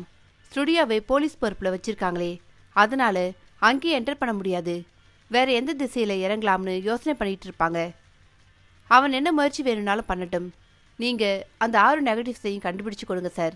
அதுக்கப்புறம் என்னை அந்த ஆதாரத்தோடு டிஜிபி கிட்ட அழைச்சிட்டு போனாலும் சரி, முதலமைச்சர்கிட்ட அழைச்சிட்டு போனாலும் சரி, நடந்ததையெல்லாம் அப்போ சொல்கிறேன் என்றாள் சிந்துஜா. 41 24 36 3 எண்கள். 41 24 36. அவ்வளவுதான். என்ன அர்த்தம்? விமல்தாஸ் கொலை செய்யப்பட்ட தினம் அதிகாலையிலேயே எழுந்து 2 இடத்துக்கு போயிட்டு வந்ததா சொன்னார். 6 நெகட்டிவ்ஸையும் ஒரு நம்பிக்கையான நபர் வீட்டில் பத்திரப்படுத்தியிருக்கேன்னு சொன்னார். எங்கே பத்திரப்படுத்தியிருக்கேன்னு ஒரு க்ளூ மாதிரி சொல்கிறேன், கண்டுபிடி பார்க்கலாம்னு இதை எழுதி காட்டினார். அதுக்குள்ளே பேச்சு மாறிடுச்சு. நான் காஃபி போட உள்ளே போயிட்டேன். ரைட், இந்த கேஸை எந்த ஆஃபீஸர் பார்க்குறாருன்னு விசாரிக்கிறோம். அவங்க ஸ்டுடியோவிலிருந்து ஏதாவது தகவல் எடுத்திருக்காங்களான்னு தெரிஞ்சுக்கலாம். இதை பற்றி யோசிக்கிறோம். விமல்தாஸ்க்கு நம்பிக்கையான நபர்கள் யாருன்னு விசாரிக்கணும். பார்க்கலாம். இந்த மர்டர் கேஸில் ஒரு பக்காவான ஐ விட்னஸ் இருக்குன்னு இன்னும் போலீஸ்க்கு தெரியாது. செத்துப்போன விமல்தாஸ்க்கு ஒரு காதலி இருக்கிறதையே இன்னும் அவங்க கண்டுபிடிச்சி உங்களை விசாரிக்க வராதது ஆச்சரியம். நீங்கள் சொன்ன மாதிரி முதல்ல அந்த ஆதாரத்தை வசப்படுத்திக்கிட்டு அதுக்கப்புறம் நீங்கள் விட்னஸாக ஸ்டேட்மெண்ட் கொடுக்கலாம் என்றான் பரத். நான் புறப்படட்டுமா? எழுந்து கொண்டாள். விமல்தாஸ்க்கு ஒரு காதலி உண்டுங்கிறது போலீஸ்க்கு தெரியாமல் இருக்கலாம். ஆனால் அந்த ஆர்கேஎன் குரூப்புக்கு தெரிஞ்சிருக்கலாம். அதனால நீங்கள் கொஞ்சம் கேர்ஃபுல்லாகவே இருங்க. தலையசைத்து விட்டு சிந்துஜா சென்றதும், பாவம் இல்லை என்றாள் சுசீலா. ஆமாம், அழுது அழுது கடுமையாக ஜலதோஷம் பிடிச்சிருக்கு. சில பொண்ணுங்க கோபத்தில் இன்னும் அழகா தெரிவாங்கன்னு கேள்விப்பட்டிருக்கேன். இந்த பொண்ணு சோகத்தில் இன்னும் அழகா தெரியுறாங்க இல்லை என்றான் பரத். எப்படித்தான் சோகமான சூழ்நிலையில் கூட சைட்டடிக்கிறீங்களோ? சோகம் சிந்துஜாவுக்கு தான், எனக்கு இல்லையே. நீ சொல்கிறத பார்த்தா வைத்தியத்துக்கு நோயாளிங்க வர்றப்ப டாக்டர்ஸ் எழுவு வீடு மாதிரி மூஞ்ச வச்சுக்கணும் போல இருக்கே. கண்ணெதிரில் காதலனை பறிகொடுக்கிறது கொடுமை பரத். ஆனால் புருஷனை பறிகொடுக்கிறத விட கம்மிதான். இது பாதிப்பில்லாத சோகம். பூ வச்சுக்கலாம், பொட்டடிக்க வேண்டியதில்லை. சோகம் மறைஞ்சதும் ஜோரா பட்டுப்புடவை கட்டிக்கிட்டு கல்யாணம் செய்துக்கலாம். எப்படி பரத் மனசு வரும்? பார்த்தது, பேசினது, பழகினது, தொட்டது, முத்தம் கொடுத்தது இதெல்லாம் மறந்துடுமா? உறுத்தாது? எது தாலியா? ஜாக்கெட்டு மேலே போட்டுக்கிட்டா உறுத்தாது. ஜாக்கெட்டுக்குள்ளே போட்டுக்கிட்டா சில சமயம் உறுத்தும். ஆரம்பிச்சிட்டிங்களா? முதல்ல இதுக்கு விடை சொல்லுங்க பரத் என்று அந்த சீட்டை மறுபடி அவனிடம் தந்தாள். ஒருவேளை இப்படி இருக்குமா சுசி? எப்படி? இது ஒரு பெண்ணோட அளவுகள். மேலே 41, நடுவில் 24, கீழே 36. இந்த அளவுகள் உள்ள பொண்ணுக்கிட்ட தான் விமல்தாஸ் அதை கொடுத்து வச்சிருக்கான். முதல் காரியமா ஒரு இன்ச் டேப் வாங்கணும். எதுக்கு? விசாரணையில் நாம் சந்திக்கிற பொண்ணுங்களை எல்லாம் அளந்து பார்க்கறதுக்கு தான். Don't be silly, be serious. இப்போ சீரியஸாக செய்ய வேண்டியது. நியூட்டனுக்கு ஃபோன் என்று ரிசீவரை எடுத்தான் பாரத். அத்தியாயம் 11. இன்ஸ்பெக்டர் அமுதவன் இளைஞனாய் இருந்தார். மீசைக்கு எண்ணெய் போட்டிருந்தார். முகத்தில் பிரகாசம் இருந்தது. பரத்தின் கையை மென்மையாக பற்றி குலுக்கினார். பார்வை சுசிலா மேல்தான் இருந்தது. உட்காருங்க, மிஸ்டர் நியூட்டன் ஃபோன் செஞ்சார். சுசிலா சுவரில் இருந்த குற்ற விவரங்களை படித்தாள். லாக்கப்பின் மூலையில் உட்கார்ந்திருந்தவன் எழுந்து வந்து கம்பியை பிடித்துக்கொண்டு தலையை சாய்த்து பார்த்துவிட்டு ஏதோ முணுமுணுத்தான். இரும்பு வளையங்களில் டீ கிளாஸ்களை தொங்கவிட்டு வந்த பையனை அமுதவன் அருகில் அழைத்து, இங்கே 3 கிளாஸ் வச்சுட்டு போ என்றார். சொல்லுங்க சார், நான் என்ன உதவி செய்யணும்? நியாயமா நாங்கள் தான் உங்களுக்கு உதவி செய்யணும். ஃபோட்டோகிராஃபர் விமல்தாஸ் மர்டர் கேஸில் எவ்வளோ தூரம் வந்திருக்கீங்க? 1 இன்ச்சு கூட நகரல சார். முத்துப்பேட்டையிலேருந்து பேரண்ட்ஸ் வந்து பாடியை வாங்கிட்டு போனாங்க. அவங்கள தரோவாக விசாரிச்சிட்டேன். தன் பையனுக்கு பகையே இல்லைன்னு சொல்லிட்டாங்க. விமல்தாஸ் ஸ்டுடியோ இருக்கிறது பஜாரில். கொலை நடந்தது காலை 8 மணி சுமாருக்கு. பஜாரில் 9 மணிக்கு மேல்தான் எல்லா கடைகளும் திறப்பாங்க. அதனால கொலை நடந்த சமயம் எல்லா கடைகளும் மூடி இருந்திருக்கு. கொலைக்காரன் வந்ததையோ போனதையோ யாருமே பார்க்கல. அப்புறம் ஸ்டுடியோவில் 2 பசங்க சார். அவருக்கு உதவியாக வேலை பார்க்குறாங்க. அவங்கள சக்கையாக விசாரிச்சிட்டேன். ஒரு மோட்டிவ் வேணாமா? அது புரியல. ஒரு விதமான லீடும் கிடைக்கல. ஸ்டுடியோவோட இணைஞ்சி ஒரு ரூமில் தான் விமல்தாஸ் தங்கியிருந்தார். அந்த ரூமில் இருந்து டெலிஃபோன் நம்பரை குறித்து வச்ச ஒரு சின்ன புக்கும் தன்னோட நண்பர்கள் கஸ்டமர்கள் விலாசங்களை குறித்த ஒரு அட்ரஸ் புக்கும் கைப்பற்றினேன். அதில் உள்ளவங்களை எல்லாம் விசாரிச்சுட்டு இருக்கேன். பிரயோஜனமாக ஒரு தகவலும் இல்லை. ஐசி அவர் ரூமில் ஒரு லவ் லெட்டர் கிடச்சிது. சிந்துஜானு ஒரு பொண்ணு விமல்தாஸ்க்கு உருகி உருகி எழுதியிருக்கு. யார் அந்த சிந்துஜானு இன்னும் கண்டுபிடிக்க முடியல. லெட்டர்ஸில் அட்ரஸ் எதுவும் இல்லை. மிஸ்டர் அமுதவன், உங்ககிட்ட சில உண்மைகளை சொல்ல விரும்புகிறேன். இந்த கொலைக்கு கண்ணால் நேரடியாக பார்த்த ஒரு சாட்சி இருக்கு. மை குட்னஸ், யார் அது? அந்த விட்னஸ்க்கு இந்த கொலைக்கான முழு பின்னணி விவரமும் தெரியும். கொலை செஞ்ச ஆளை தெரியாது. ஆனால் கொலை செய்ய அவனை அனுப்பி வச்ச சூத்திரதாரியை தெரியும். அவர் ரொம்ப பவர்ஃபுல் மேன். அவர் ஒரு பெரிய சதியில் சம்மந்தப்பட்டிருக்கார். ஒரு அழுத்தமான ஆதாரமாக அவர் விமல்தாஸ் ஃபோட்டோ எடுத்துட்டார். அந்த நெகட்டிவ்களை கைப்பற்றணும் அவருக்கு. அதுக்காக நடந்த கொலை இது. ஆனால் நெகட்டிவ்களை அவர் கைப்பற்றல. அவர் அனுப்பிச்ச ஆள் ஏமாந்துட்டான். நெகட்டிவ்களை விமல்தாஸ் ரகசியமாக பத்திரப்படுத்திட்டார். அதை கண்டுபிடிச்சா அந்த விட்னஸ் எங்கே வேண்டுமானாலும் வந்து முழு விவரமும் சொல்கிறதா என்கிட்ட ப்ராமிஸ் பண்ணியிருக்காங்க. ஒரு கொலை சம்மந்தப்பட்ட விட்னஸை மறைச்சு வைக்கிறது சட்டப்படி தப்பில்லையா பரத்? தர்மப்படி கரெக்ட் சார். இப்போது அந்த விட்னஸ் முன் வந்து வாக்குமூலம் கொடுத்தா அந்த விட்னஸை நீங்கள் கோர்ட்டுக்கு கொண்டு வரதுக்குள்ளே தீர்த்துடுவாங்க. கேஸ் ஓகையா? பார்ட்டி அவ்வளோ பெரிய ஆள் சார். நான் சொல்கிற நெகட்டிவை வச்சு அந்த விஐபியை வேற ஒரு பெரிய விஷயத்துக்காக கேள்வி கேட்காம அரெஸ்ட் பண்ண முடியும். தடா சட்டம் கை கொடுக்கும். அவரை உள்ளே தள்ளினதுக்கு அப்புறம் மர்டர் கேஸும் சார்ஜ் பண்ணுவாங்க. சுலபம். அமுதவன் தன் தாடியை தேய்த்து கொண்டு யோசித்தார். என் ஃப்ரெண்டு ஒரு தமிழ் படத்துக்கு போயிட்டு வந்தான். படம் எப்படி இருக்குன்னு கேட்டேன். வசனம் எல்லாம் தெளிவாக புரிஞ்சுது. ஆனால் கதை தான் புரியலன்னு சொன்னான். அந்த மாதிரி டீட்டெயில்ஸை நீங்கள் சொல்லாததால எனக்கு குழப்பமாக தான் இருக்குது. எனவே நான் உங்களுக்கு என்ன உதவி செய்யணும்னு சொல்கிறீங்க? இந்த மர்டர் கேஸில் இதுவரைக்கும் நீங்கள் விசாரித்த நபர்களோட ஸ்டேட்மெண்ட்ஸ், நீங்கள் கைப்பற்றின அட்ரஸ் புக், டெலிஃபோன் புக், இது எல்லாத்தோட ஜெராக்ஸ் காப்பி வேணும் சார். ஓகே தரேன் என்றார். 1 மணி நேரத்திற்கு பின் காரில் பரத் அந்த ஸ்டேட்மெண்ட்டுகளை படித்துக்கொண்டே வர சுசீலா காரை ஓட்டினாள். இப்போ எங்கே போகிறோம்? நம்ம ஆஃபீஸ்க்கு. வந்தார்கள். நம்பிக்கையான நபர்னா ஒன்று அவர் இந்த டெலிஃபோன் புக்கில் இல்லைனா அட்ரஸ் புக்கில் இடம் பெற்றிருக்கணும் இல்லையா? ஆமாம், அட்ரஸ் புக்கை முதல்ல எடுத்துக்கலாம். அகர வரிசையில் எழுதி வச்சிருக்கார். எண்ணிட்டேன். மொத்தம் 240 அட்ரஸ் இருக்குது. லேடிஸ் ஜென்ட்ஸ் எல்லாம் கலந்துருக்கு. இதில் 178 பேருக்கு ஃபோன் இருக்குது. இதில் சில பேரை தான் அமுதவன் விசாரிச்சிருக்கார். நாம் என்ன செய்கிறோம்னா ஒவ்வொருத்தரையாக ஃபோன் செஞ்சு பிடிக்கிறோம். ஒரே ஒரு கேள்வி கேட்குறோம். என்ன கேள்வி? கொலை செய்யப்பட்ட அன்னைக்கு காலையில் விமல்தாஸ் உங்களை சந்திச்சாரா இல்லைனா உங்கள் வீட்டுக்கு வந்தாரா? கிழிஞ்சது. 178 பேருக்கு ஃபோன் செய்கிறதுனா விரலே தேஞ்சு போயிடும் பரத். அதெல்லாம் ஒன்றும் தெரியாது. ஃபோன் இந்த பக்கம் வைங்க. ஆரம்பிக்கிறேன் இந்த ஆனந்தராஜன் என்ற பேரிலிருந்து என்றால் லிஸ்ட்டை பார்த்து. பரத் டெலிஃபோனை எடுத்து வைத்துவிட்டு இரு என்று யோசித்தான். தன் பாக்கெட்டிலிருந்து அந்த துண்டு சீட்டை எடுத்து பார்த்தான். 41 24 36. சுசி, ஒருவேளை இது ஒரு டெலிஃபோன் நம்பராக இருந்தா? சிந்துஜாவை குழப்பறதுக்காக 3 நம்பர் மாதிரி நடுவில் 2 கோடு போட்டு பிரித்து எழுதியிருக்கலாம். டெலிஃபோன் நம்பர்ஸ் லிஸ்ட்டை மட்டும் எடு. 41 24 26 இந்த நம்பர் இருக்கான்னு பாரு. சுசீலா அந்த லிஸ்ட்டில் விரல்களை ஒட்டி பார்த்தாள். இல்லை பரத், ஒன்று செய்யலாம். இந்த நம்பருக்கு ஃபோன் செஞ்சு பேசலாம். வேணாம், டைரக்டரி என்கொயரியில் இந்த நம்பரோட அட்ரஸ் வாங்கிக்கலாம். ஃபோனில் பேசுகிறத விட நேரில் போகிறது தான் நல்லதுன்னு படுது. பரத் டைரக்டரி என்கொயரி மூலம் அடையாறில் உள்ள அந்த ஃபோன் நம்பருக்கான ஜம்புலிங்கம் என்பவரின் விலாசத்தை அறிந்து ஒரு காகிதத்தில் குறித்து கொண்டான். எழுந்தான். 2 பேரும் போக வேணாம். எல்லோருக்கும் நீ ஃபோன் பண்ணி வை. நான் மட்டும் இந்த அட்ரஸ்க்கு போயிட்டு வந்துடுறேன். ஆமாம், கேட்கணும்னு நினச்சேன். இந்த சிந்துஜா உன் ஃப்ரெண்டுன்னு சொல்கிற, நம்ம பில்லுக்கு காசு கிடைக்குமா? நான் முதல்ல பேசிட்டேன். என்ன? நெகட்டிவை கண்டுபிடிச்சு கொடுத்துட்டா. அவள் வேலை பார்க்குற கோல்டன் மெமரிஸ் கடையில் புகுந்து எனக்கு பிடிச்ச எத்தனை டிஷர்ட் வேண்டுமானாலும் அவள் கணக்கில் வாங்கிக்கலாம்னு டேர்ம்ஸ் பேசியாச்சு. நாசமா போக. ஒரு கார் வேற கேட்டுட்டு இருக்க.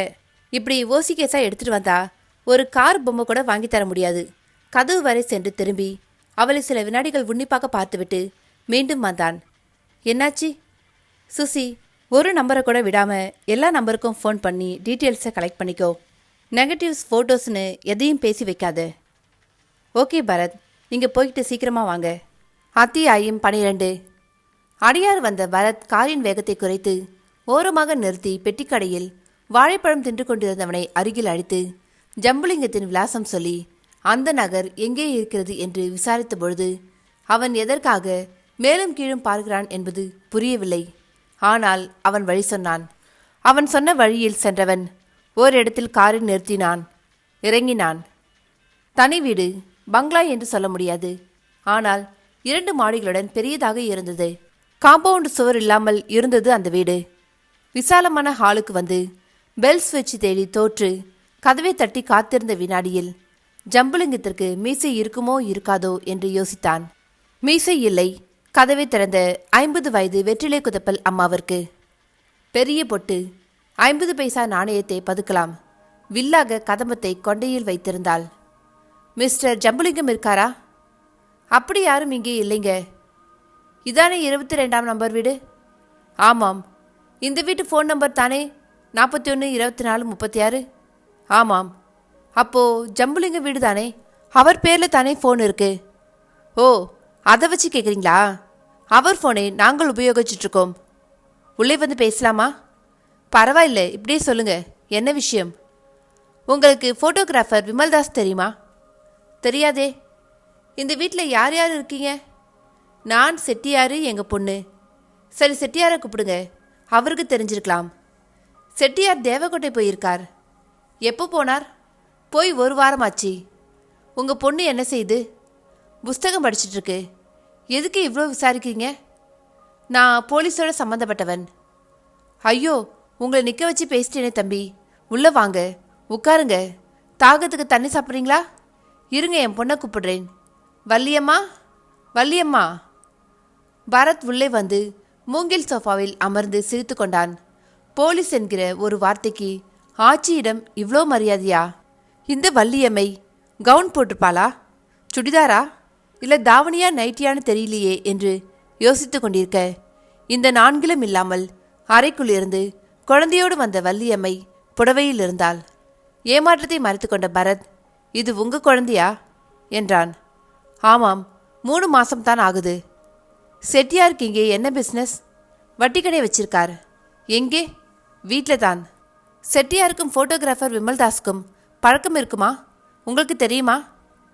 நேற்று பேப்பரில் சுட்டுக் கொல்லப்பட்டார்னு போட்டிருந்தாங்களே, அந்த விமல்தாஸா? சேச்சே, இவருக்கும் அவருக்கும் என்ன பழக்கம் இருக்க போகுது? ஒரு விசாரணைக்கு கேட்டேன். கொஞ்சம் ஞாபகப்படுத்தி பாருங்க. முந்தா நாள் இந்த விமல்தாஸ் உங்கள் வீட்டுக்கு வந்தாரா? சேச்சே, நான் இங்கே தான் உட்கார்ந்துருக்கேன். நகையை அடகு வைக்க திருப்பிட்டு போக பல பேர் வந்தாங்க. இவர் ஒன்றும் வரலையே. ஆக 41 24 36 என்பது ஒரு ஃபோன் நம்பர் இல்லை என்று தீர்மானித்து கொண்ட பரத் எழுந்து கொண்டு, ரைட்டுங்க, ரொம்ப தேங்க்ஸ். இந்த பாப்பா பேரு மெய்யம்மியா என்றான். அட, எப்படி கரெக்டாக சொன்னீங்க என்றாள் பாட்டி. அது ஒரு கலைங்க. வரேன் என்று வெளியேறி காருக்கு நடந்தான். அத்தியாயம் 13. சுசீலா அந்த அட்ரஸ் லிஸ்டில் ஃபோன் உள்ளவர்களில் பாதி பேருடன் பேசி முடித்துவிட்டு சோம்பலாக கைகளை உதறிக்கொண்டாள். இல்லைங்க, வரலிங்க, இல்லைங்க, வரலிங்க. இதே பதிலை எத்தனை பேர் எத்தனை விதமாக சொல்கிறார்கள். பெல் எடுத்து ரவியை வர சொல்லி காஃபி வாங்க வர சொல்லிவிட்டு நாற்காலியில் சற்று அசதியாக சாய்ந்த பொழுது டெலிஃபோன் ஒலித்தது. எழுந்து ஃபோனை எடுத்து ஹலோ என்றாள். மிஸ்டர் பரத் இருக்காரா? ஒரு பதட்டமான ஆண் குரல் விசாரித்தது. வெளியில் போயிருக்கார். நீங்க யாரு? சுசிலா இருக்காங்களா? சுசிலா தான் பேசுகிறேன். மேடம், என் பேர் ஜெயராமன். எனக்கு அர்ஜென்ட்டாக உங்கள் உதவி வேணும். விமல்தாஸ் அந்த 6 நெகட்டிவ்களை என்கிட்ட தான் ஒப்படைச்சிருந்தான். அது எதிரிங்களுக்கு எப்படியோ தெரிஞ்சு போய் என் வீட்டுக்கு வந்துட்டாங்க. நான் நெகட்டிவை எடுத்துக்கிட்டு வீட்டை விட்டு ஓடி வந்துட்டேன். அவங்க என்னை துரத்திக்கிட்டு வராங்க. நான் உங்கள் ஆஃபீஸ்க்கு வர்றதுக்குள்ளே அவங்க என்னை மடக்கிடுவாங்களோன்னு பயமாக இருக்கு. மிஸ்டர் ஜெயராமன், இப்போ நீங்கள் எங்கேருந்து பேசுகிறீங்க? எக்மோர் ஸ்டேஷன் வாசலில் இருக்கிற பப்ளிக் பூத்துலேருந்து பேசுகிறேன். நான் உடனே புறப்பட்டு அங்கு வரேன். அங்கே இருங்க. மறைவா பத்திரமா இருங்க. என்னை உங்களுக்கு அடையாளம் தெரியுமா? தெரியுங்க, பார்த்துருக்கேன். சிந்துஜா ஒரு தடவை காமிச்சாங்க. நீங்கள் வரீங்களா? சீக்கிரம் வாங்க. அதை ஒப்படைச்சிட்டா தான் எனக்கு மூச்சு வரும். ஃபோனை வைத்த சுசீலா உடனே புறப்பட்டாள். டைப் செய்து கொண்டிருந்த மாதவியிடம் வந்து பரத் வந்தா ஒரு செய்தி வந்து அர்ஜென்ட்டா எக்மோர் ஸ்டேஷன் வரைக்கும் போயிருக்கேன்னு சொல்லு. அவரை இங்கே வெயிட் பண்ண சொல்லு. 6 நெகட்டிவ்ஸ் கிடைச்சிருச்சுன்னு சொல்லு. சீக்கிரம் வந்துடுறேன் என்று விட்டு சாலைக்கு வந்து ஆட்டோ பிடித்தாள். எக்மோர் ஸ்டேஷனுக்கு வந்து இறங்கினாள். ஏதோ ரயிலுக்கு யாரோ போனார்கள். ஏதோ ரயிலிலிருந்து யாரோ வந்தார்கள். ஆக எப்பொழுதும் தலைகள் தலைகள் தலைகள். டெலிஃபோன் இருக்கும் இடத்திற்கு வந்து நின்று கொண்டு நாலா பக்கமும் பார்த்தாள். யார் அந்த ஜெயராமன்? ஹலோ என்று ஒரு லெதர் பையுடன் பதட்டமாக வந்தான் அவன். நான் தான் ஜெயராமன். அப்படி கூட்டம் இல்லாமல் ஓரமாக போயிடலாமா என்றான். அவனை தொடர்ந்தாள் சுசீலா. கார்கள் சில காத்து கொண்டிருந்த பகுதிக்கு வந்ததும் முதல்ல பிடிங்க என்றவன் தன் கைப்பையின் ஜிப்பை இழுத்து உள்ளே கைவிட்டு பிடித்து கொண்டு பாருங்க என்றான். எதை பார்க்க சொல்கிறான் என்று புரியாமல் அந்த கைப்பைக்குள் பார்த்து அதிர்ந்தாள். கைப்பைக்குள் கைவிட்டு ஒரு துப்பாக்கியை பிடித்திருந்தான் அவன். அதன் முனை அவளை குறி பார்த்தது. மரியாதையா சத்தம் போடாம ஏறுமா கண்ணு. உன்னை வச்சு இனிமே தான் அந்த நெகட்டிவ்ஸை கண்டுபிடிக்கணும். அருகில் நின்ற காருக்குள் வேறு வழியில்லாமல் ஏறினாள். காரில் ஏற்கனவே 3 தடியர்கள் இருந்தார்கள். ஜெயராமன் என்று தன்னை அழைத்து கொண்டவனும் ஏறி அவள் அருகில் அமர்ந்ததும் கார் புறப்பட்டது. சுசீலாவுக்கு அந்த பக்கம் அமர்ந்திருந்தவன் காவி பற்கள் தெரிய அவளை பார்த்து சிரித்தான். நீங்கெல்லாம் யாரு? என்னை எங்கே கடத்திட்டு போறீங்க? பாருப்பா, பாப்பா கேள்வி கேட்குது. ஆஃப் பண்ணு. கேசட் கேட்கணும். காவிப்பல்காரன் கர்ச்சிப் எடுத்து சுசீலா முகத்தில் வைத்து அழுத்தினான். சுசீலா 7வது வினாடியில் மயங்கி சரிந்தாள். அத்தியாயம் 14. பரத் அலுவலகம் திரும்பிய பொழுது மாதவி செய்தி சொன்னாள். நெகட்டிவ்ஸ் கிடைத்து விட்டதா? Very good. இவள் ஃபோன் செய்த நபர்களில் ஒருவரிடம் இருந்திருக்க வேண்டும். சரி, அதை பெற்றுக்கொள்ள அவர் வீட்டுக்கு தானே போக வேண்டும். எதற்கு எக்மோர் ஸ்டேஷன்?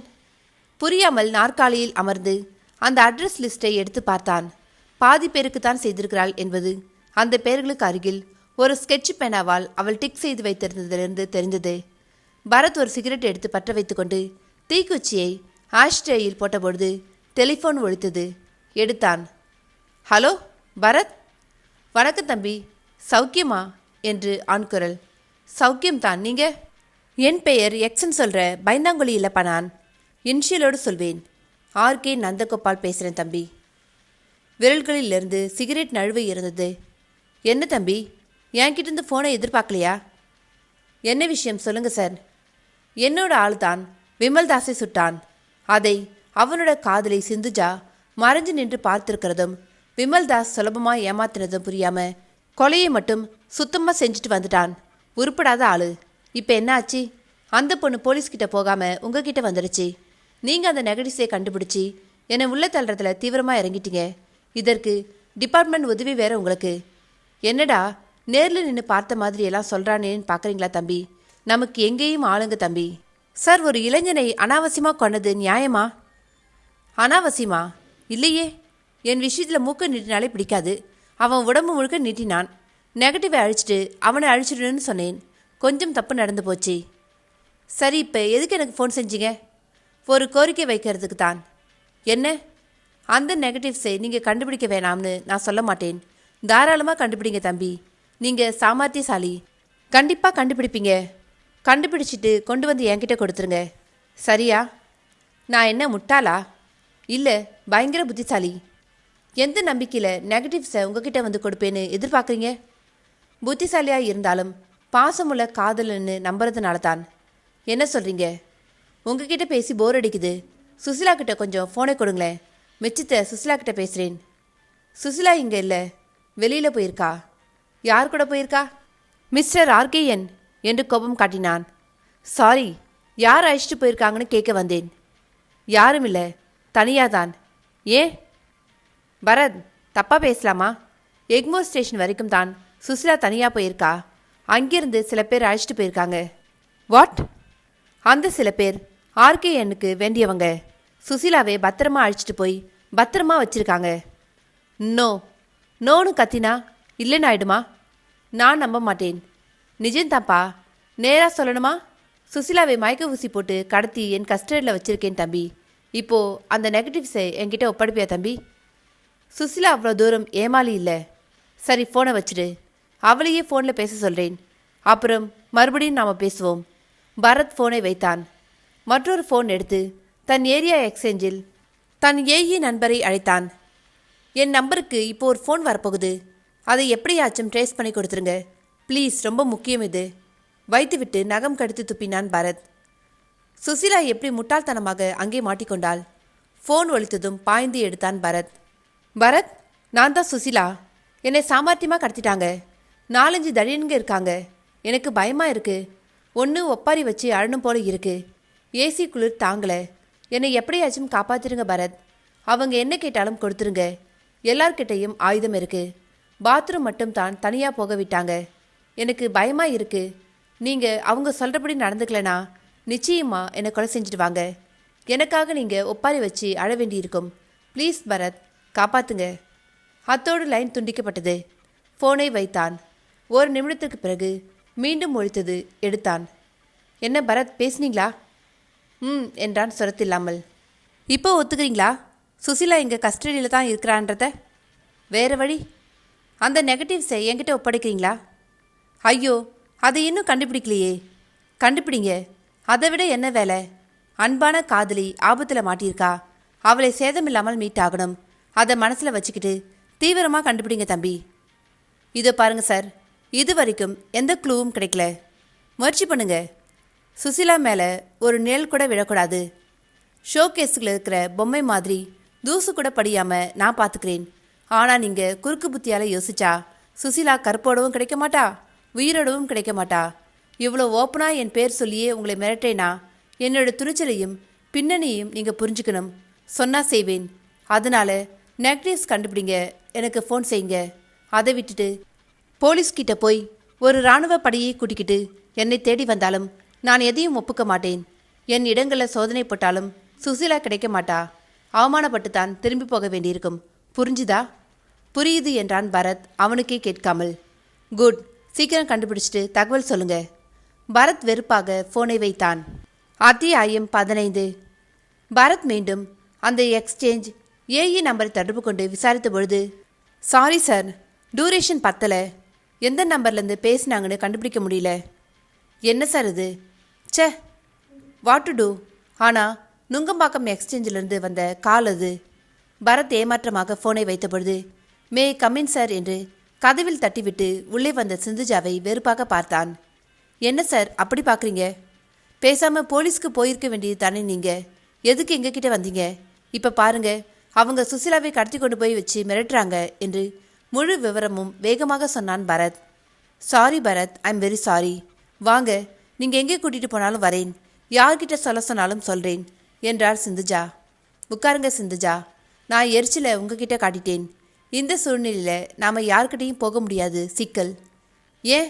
அவரே தன் பேரை சொல்லி மிரட்டியிருக்கார். அவர் தான் சுசிலாவை கடத்தி வச்சிருக்காருன்னு கூட தெளிவாக தெரியுது. உங்களுக்கு டிபார்ட்மெண்ட்டில் இல்லாத இன்ஃப்ளூயன்ஸா? டிஜிபி கூட அறிமுகம்தான். ஆனால் இப்போ போலீஸ் அதிகாரிகளோட அவரை போய் பார்க்குறோம்னு வைங்க. நானா பரத்துக்கு ஃபோன் செஞ்சேனா? எப்போ? விமல்தாஸை நான் கொலை செய்ய சொன்னேனா? எல்லாம் கற்பனை, அபாண்டம்னு சொல்லிடுவார். என்ன ஆதாரம் இருக்குது? அவர் ஃபோனில் மிரட்டினப்ப நீங்கள் அதை டேப் செஞ்சுருக்கலாம். அவர் ஃபோன் செய்வார்னு எனக்கு தெரியாது. அப்படியே செஞ்சிருந்தா கூட அது என் குரல் மாதிரி யாரோ பேசியிருக்காங்கன்னு சொல்வார். அப்போது சுசிலாவை மீட்க என்னதான் வழி? ஹோல்ட் அவர் கையில் இருக்கு. எதுவும் செய்யக்கூடியவர். ரிஸ்க் எடுக்கிறது தப்புன்னு படுது. அந்த நெகட்டிவ்ஸை கண்டுபிடிச்சி தலையை சுற்றி வீசிட்டு யாரோ எக்கோட கெட்டு போகட்டும்னு சுசிலாவை பத்திரமா மீட்கிறது தான் ஒரே வழி. கண்டுபிடிச்சிட்டிங்களா? இல்லையே. அந்த நம்பர் ஃபோன் நம்பராக இருக்கலாமோன்னு சந்தேகப்பட்டு அந்த அட்ரஸில் விசாரிச்சுட்டு வந்தேன். சுசிலா கிட்ட ஒரு வேலை சொல்லிட்டு போயிருந்தேன். நல்ல வேலையாக நீங்கள் வந்தீங்க. இப்படி உட்காருங்க, கொஞ்சம் உதவி செய்கிறீங்களா? கண்டிப்பாக என்றாள் சிந்துஜா. இந்த அட்ரஸ் புக்கில் டிக் செய்யப்பட்டவங்க தவிர மிச்சம் பேரை ஃபோனில் பிடிங்க. எப்படி கேள்வி கேட்கணும்னு சொல்லித்தரேன். பரத் விவரம் சொல்லி தந்த பிறகு சிந்துஜா ஃபோன் எடுத்து எண்கள் போட துவங்கினாள். பரத் மற்றொரு ஃபோனை 10 அடி தள்ளி எடுத்து சென்று வைத்துக்கொண்டு அவனும் சில பேருக்கு ஃபோன் செய்ய ஆரம்பித்தான். அரை மணி நேரம் கழித்து, பரத் இங்கே வாங்க, இங்கே ரங்கசாமி கிட்ட பேசுங்க, கொலை நடந்த அன்னைக்கு இவர் விமல்தாஸை பார்த்ததா சொல்றார் என்று அவசரமாக சொன்னாள் சிந்துஜா. பரத் வந்து ரிசீவரை வாங்கி கொண்டு, hello, I am Bharat. Mister Rangasamy, நீங்கள் என்ன சொல்கிறீங்க? அன்னைக்கு காலையில் விமல்தாஸ் உங்கள் வீட்டுக்கு வந்தாரா? வீட்டுக்கு வரல சார். இப்போ சந்திச்சதா சொன்னீங்களே? ஆமாம், சந்திச்சேன். ரோட்டில் சந்திச்சேன். எத்தனை மணிக்கு? காலையில் 7:15 இருக்கும். எங்கே வச்சு சந்திச்சிங்க? திருவான்மியூரில் பார்த்தேன். எப்படி பார்த்தீங்க? கொஞ்சம் விவரமாக சொல்லுங்கள் ப்ளீஸ். என்னுடைய வீடு திருவான்மியூரில் தான் இருக்குது. காலையில் காய்கறி வாங்கிறதுக்காக மெயின் ரோட்டுக்கு வந்தேன். அப்போது விமல்தாஸ் மாருதி காரில் வந்தார். என்னை பார்த்துட்டு பிரேக் அடித்தார். நான் கிட்ட போய் குட் மார்னிங் சொன்னேன். எங்கே சார் இந்த பக்கம் என்று கேட்டேன். திருவான்மியூரில் ஒரு முக்கியமான வேலையாக வந்தேன். வேலை முடிஞ்சது, புறப்பட வேண்டியதுதான்னு சொன்னார். என்ன வேலைன்னு நானும் கேட்கல, அவரும் சொல்லலை. திருவான்மியூரில் எக்ஸாக்டாக நீங்கள் பார்த்தது எந்த இடத்துல? ஜெயந்தி தேட்டர் பக்கத்தில். அவர் கார் டுவர்ட்ஸ் அடியார் எல்பி ரோட்டில் வந்தது. காரில் வேறு யாராவது இருந்தாங்களா? வேறு யாரும் இல்லை சார். நீங்கள் என்ன செய்கிறீங்க? எந்த வகையில் அவருக்கு பழக்கம்? நான் அசிஸ்டன்ட் கேமராமேனாக வேலை பார்க்குறேன். அவர் ஒரு சினிமாவில் ஃபோட்டோகிராஃபராக வேலை பார்த்தார். அப்போது ஏற்பட்ட பழக்கம், அவ்வளவுதான். ரொம்ப தேங்க்ஸ். மேற்கொண்டு விவரம் தேவைப்பட்டா மறுபடியும் உங்களை காண்டாக்ட் பண்ணுறேன். வெல்கம். பரத் வைத்துவிட்டு, ஏரியா வரைக்கும் புரியுது. விமல்தாஸ் அந்த நெகட்டிவை திருவான்மியூரில் இருக்கிற ஒருத்தர் வீட்டில் தான் பத்திரப்படுத்தியிருக்காருன்னு தெளிவாகுது. இப்போ நமக்கு கொஞ்சம் வேலை சுலபம். இதில் திருவான்மியூரில் உள்ள அட்ரஸ்களை மட்டும் தனியாக டிக் மார்க் பண்ணிக்கலாம். அவங்கள மட்டும் விசாரித்தா போதும் என்றான். அந்த லிஸ்டில் டிக் மார்க் செய்ததில் திருவான்மியூரில் இருந்த மொத்த விலாசங்கள் 4 தான். அதில் ஒருத்தர் ரங்கசாமி. மீதி 3 பேர்களில் 2 பேர்களுக்கு ஃபோன் நம்பர் இருந்தது. ஒருவருக்கு ஃபோன் நம்பர் இல்லை, வெறும் விலாசம் மட்டுமே. ஃபோன் உள்ளவர்களை தொடர்பு கொண்டு மாமூலாக அறிமுகப்படுத்தி கொண்டு வழக்கமான கேள்விகளை கேட்டபொழுது, அவரை நான் பார்த்தே பல மாதமாச்சு என்றார் ஒருவர். அன்னைக்கு நாங்கள் வீட்டை பூட்டிக்கிட்டு திருப்பதி போயிட்டோம் என்றார் மற்றொருவர். மீதி விசாரிக்கப்பட வேண்டிய ஃபோன் இல்லாத ஒரே விலாசம் LH ராஜ்குமார், 172, 18வது குறுக்கு தெரு, திருவான்மியூர், சென்னை. இவரை நேரில் பார்த்துட்டு விசாரிச்சுட்டு வந்துடலாமா சிந்துஜா? சரி என்று புறப்பட்டாள் சிந்துஜா. அத்தியாயம் 16. காரில் திருவான்மியூர் வந்து அந்த 18வது குறுக்கு தெருவை கண்டுபிடிப்பதற்குள் போதும் போதும் என்றாகிவிட்டது. கடைசியாக சக்கர அயன் வண்டிக்காரன் தான் சரியாக சொன்னான். இங்கே 38வது கிராஸ் வரைக்கும் இருக்கு சார். யாருக்கும் குழப்பம்தான். நேராக போய் வேப்பமரம் நிற்கிது பாருங்க. அங்கே லெஃப்டில் திரும்பி ஒரு தெருக்கோயில் சின்னதாக இருக்கும் பாருங்க. அங்கே ரைட்டில் கட் பண்ணுங்க. அதுலேருந்து செகண்ட் லெஃப்ட் போய் மறுபடியும் ஒரு ரைட் கட் பண்ணுங்க. 18வது கிராஸ் வந்துடும். ரொம்ப தெளிவுதான் என்ற பரத் காரை கியர் மாற்றி புறப்பட்டான். வேப்பமரம் சின்ன கோவில் வரை சரியாக வந்து பிறகு தொலைந்து போய் மறுபடி விசாரித்து வந்து சேர்ந்து டோர் நம்பரை கண்டுபிடித்து நிறுத்திய பொழுது அந்த வீடு பூட்டி இருந்தது.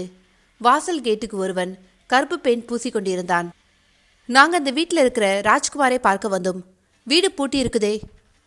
இப்போ தான் 10 நிமிஷம் முன்னாடி அவர் புறப்பட்டு போனார். பேங்க் வரைக்கும் போகிறதா சொன்னார். அரை மணி நேரத்துக்குள்ளே வந்து எனக்கு பெயிண்ட் வாங்க பணம் தரதா சொல்லிட்டு போனார் என்றான் அவன். காத்திருக்கலாம் பரத். சோகமாக இருக்கின்ற பொழுது இளநீர் சாப்பிடக்கூடாதுன்னு சட்டம் எதுவும் இல்லைங்க. வாங்க குடிக்கலாம். காரை விட்டு இறங்கி சற்று தள்ளி மரநிழலில் உட்கார்ந்திருந்த இளநீர் ஆசாமியிடம் நடந்து வந்தார்கள். தண்ணி நிறைய இருக்கிற மாதிரி சீவப்பா. சிந்துஜா கை கட்டி நின்று கழுத்து மணியை பல்லால் கடித்தாள்.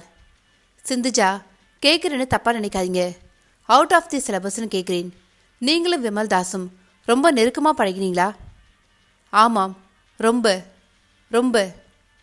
நான் கேட்ட அர்த்தத்தை புரிஞ்சுக்கிட்டு சொல்கிற பதிலா இது? ஓ நோ, ஒரு எல்லையை நாங்கள் தாண்டினது கிடையாது பரத். ரொம்ப டீசன்ட். ரோட்டில் கையை பிடிச்சிட்டு நடக்கிறதுக்கு கூட கூச்சப்படுவார். சரி, நல்ல வேலை. What's your next plan? RK ஏன் தண்டிக்கப்படணும்? அதுக்கும் நெக்ஸ்ட் பிளானை கேட்டேன். நிறைய சம்பாரிச்சு விமல்தாஸ் நினைவா ஒரு ட்ரஸ்ட் அமைக்கணும். நான் கேட்டது கல்யாணத்தை பற்றி. எப்படி பரத் என்னால் யோசிக்க முடியும்? ஆனால் உங்கள் பேரண்ட்ஸ் வற்புறுத்துவாங்களே, அவங்களுக்கு உங்கள் லவ் மேட்டர் தெரியுமா? தெரியாது. அதான் குழப்பமாக இருக்குது. அது எப்படி சொல்ல முடியும்? என் சங்கடம் என் மனசோடவே போகட்டும். அதான் நியாயமும் கூட. என்னை அட்வைஸ் கேட்டா 6 மாதம் தியானம் மாதிரி அமைதியாக இருந்துடுங்க. மறக்க முடியாது தான். ஆனால் அதுக்கப்புறம் உங்களோட வாழ்க்கைக்கு ஒரு அர்த்தம் வேணும், ஒரு பிடிப்பு வேணும். பேரண்ட்ஸ் ஏற்பாடு செஞ்சா மறுக்காம கல்யாணம் பண்ணிக்கிங்க. இப்போ இதை பேச வேணாமே. வேணாமே என்ற பரத் அந்த வீட்டிற்கு பைக்கில் ஒருவன் உரிமையோடு வந்து இறங்குவதையும் பெயிண்டர் இவர்களை கை காட்டி விவரம் சொல்வதையும் அவன் திரும்பி பார்ப்பதையும் பார்த்து, வாங்க சிந்துஜா, அந்த ராஜ்குமார் வந்தாச்சுன்னு நினைக்கிறேன் என்றான். இளைஞருக்கு காசு கொடுத்துவிட்டு அந்த வீட்டிற்கு வந்து ராஜ்குமாரிடம் அறிமுகப்படுத்தி கொண்டு கை குலுக்கியதும் அவன் வீடு திறந்து வரவேற்பறையில் நாற்காலிகளை காட்டினான். ஃபேமிலி எல்லாம் ஒரு மேரேஜுக்கு ஊருக்கு போயிருக்காங்க என்றவன் பரத் கேள்வி கேட்டதும், இல்லையே, என் வீட்டுக்கு விமல்தாஸ் வரலையே. ஃப்ராங்கா சொல்லணும்னா கொஞ்ச நாளாக எனக்கும் அவருக்கும் 6 மாதம் முன்னாடி ஒரு சின்ன மனஸ்தாபம். என் பெண்ணோட காது குத்துக்கு பத்திரிக்கை அனுப்பியிருந்தேன். அதுக்கு வரவும் இல்லை, வாழ்த்து கூட அனுப்பலை. ஆனால் பேப்பரில் செய்தி பார்த்துட்டு நான் ரொம்ப வருத்தப்பட்டேன் என்றான். சிந்துஜா ஏமாற்றத்துடன் திரும்பி பரத் முகத்தை பார்த்தாள்.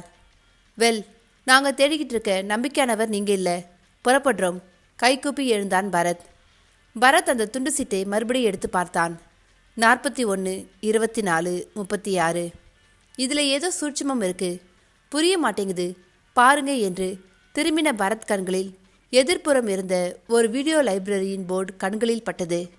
விநாயகர் வீடியோஸ், 104, 18வது குறுக்கு தெரு, திருவான்மியூர், சென்னை 41. சென்னை 41. அந்த முதல் 41க்கு இதுதான் அர்த்தமோ? பிரகாசமானான் பரத். சிந்துஜா, ஒரு லாண்ட்ரி வண்டிக்காரனை விசாரிச்சப்ப இங்கே 38வது கிராஸ் வரைக்கும் இருக்குன்னு சொல்லலை? ஆமாம். பரத் உடனே இறங்கி அந்த பெயிண்டரிடம் சென்றான். ஏன்பா, நீ இந்த ஏரியா தானா? இங்கே 24வது கிராஸ் ஸ்ட்ரீட் எங்கே இருக்கு தெரியுமா என்றான். இதுக்கு பேரலா அந்த பக்கம் வர்றது தான் 24வது குறுக்கு தெரு. பரத் காரில் அமர்ந்து கிளம்பினான். என்ன உங்கள் யூகம்? கொஞ்சம் பேசாமல் இருங்க. I may be right, I may be wrong.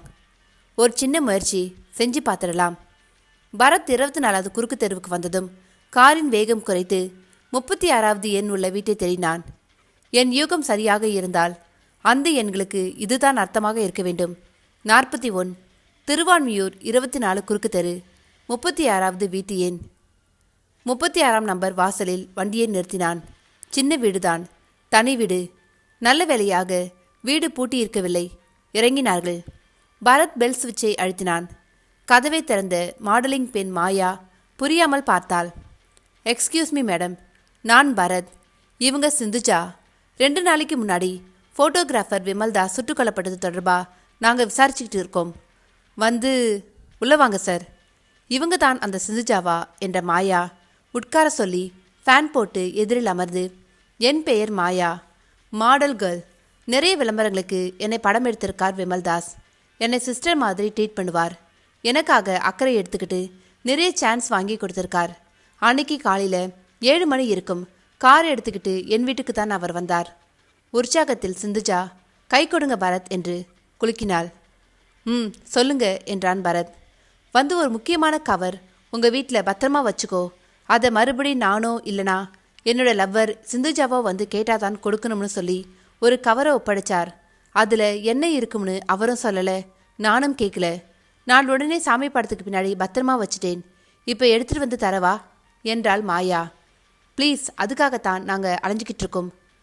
மாயா சுவாமி பட பின்னாலிருந்து கவரை எடுத்து வந்து கொடுக்க பரத் கவரை பிரித்து 6 நெகட்டிவ்களையும் வெளிச்சத்தில் வைத்து பார்த்தான். மறுபடியும் கவருக்குள் போட்டு பேண்ட் பாக்கெட்டில் வைத்து கொண்டான். ரொம்ப நன்றி, ஓய்வா ஒரு நாள் வரேன். பரத்தும் சிந்துஜாவும் காரில் புறப்பட்டனர். சிந்துஜா காரின் டேஷ்போர்டில் இருந்த பரத்தின் துப்பாக்கியை பார்த்து, சுடுமா இல்லை பொம்மையா என்றாள். சுடும், நிஜம் என்றான் பரத். பரத், நெகட்டிவ்ஸ் கிடைச்சிருச்சு, நேரா ஆர்கேஎன் வீட்டுக்கு வண்டியை விடுங்க என்றாள் அவள்.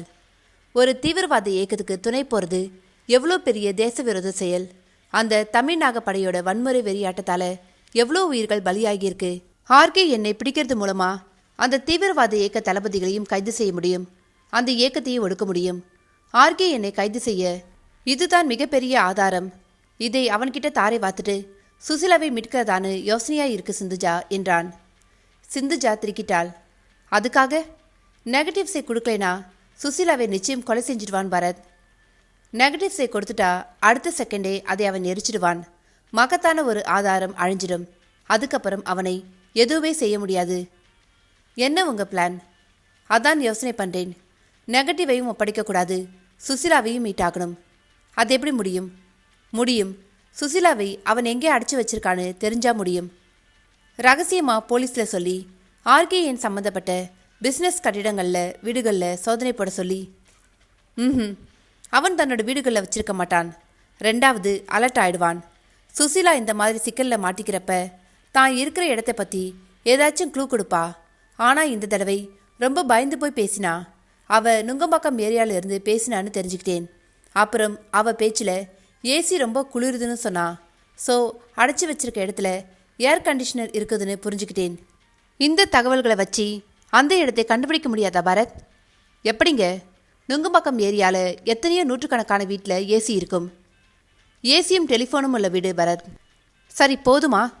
தெரு தெருவாக போய் எந்த வீட்டில் ஏசி இருக்குன்னு பார்த்துட்டு வீட்டுக்குள்ளே சோதனை போடுறதா இன்னைக்கு நடக்கிற விஷயமா இது என்ற பரத் ஃபோனில் சுசிலா பேசினதை ஹலோவில் ஆரம்பித்து கடைசி வார்த்தை வரை ஒரு முறை நினைத்து பார்த்தான்.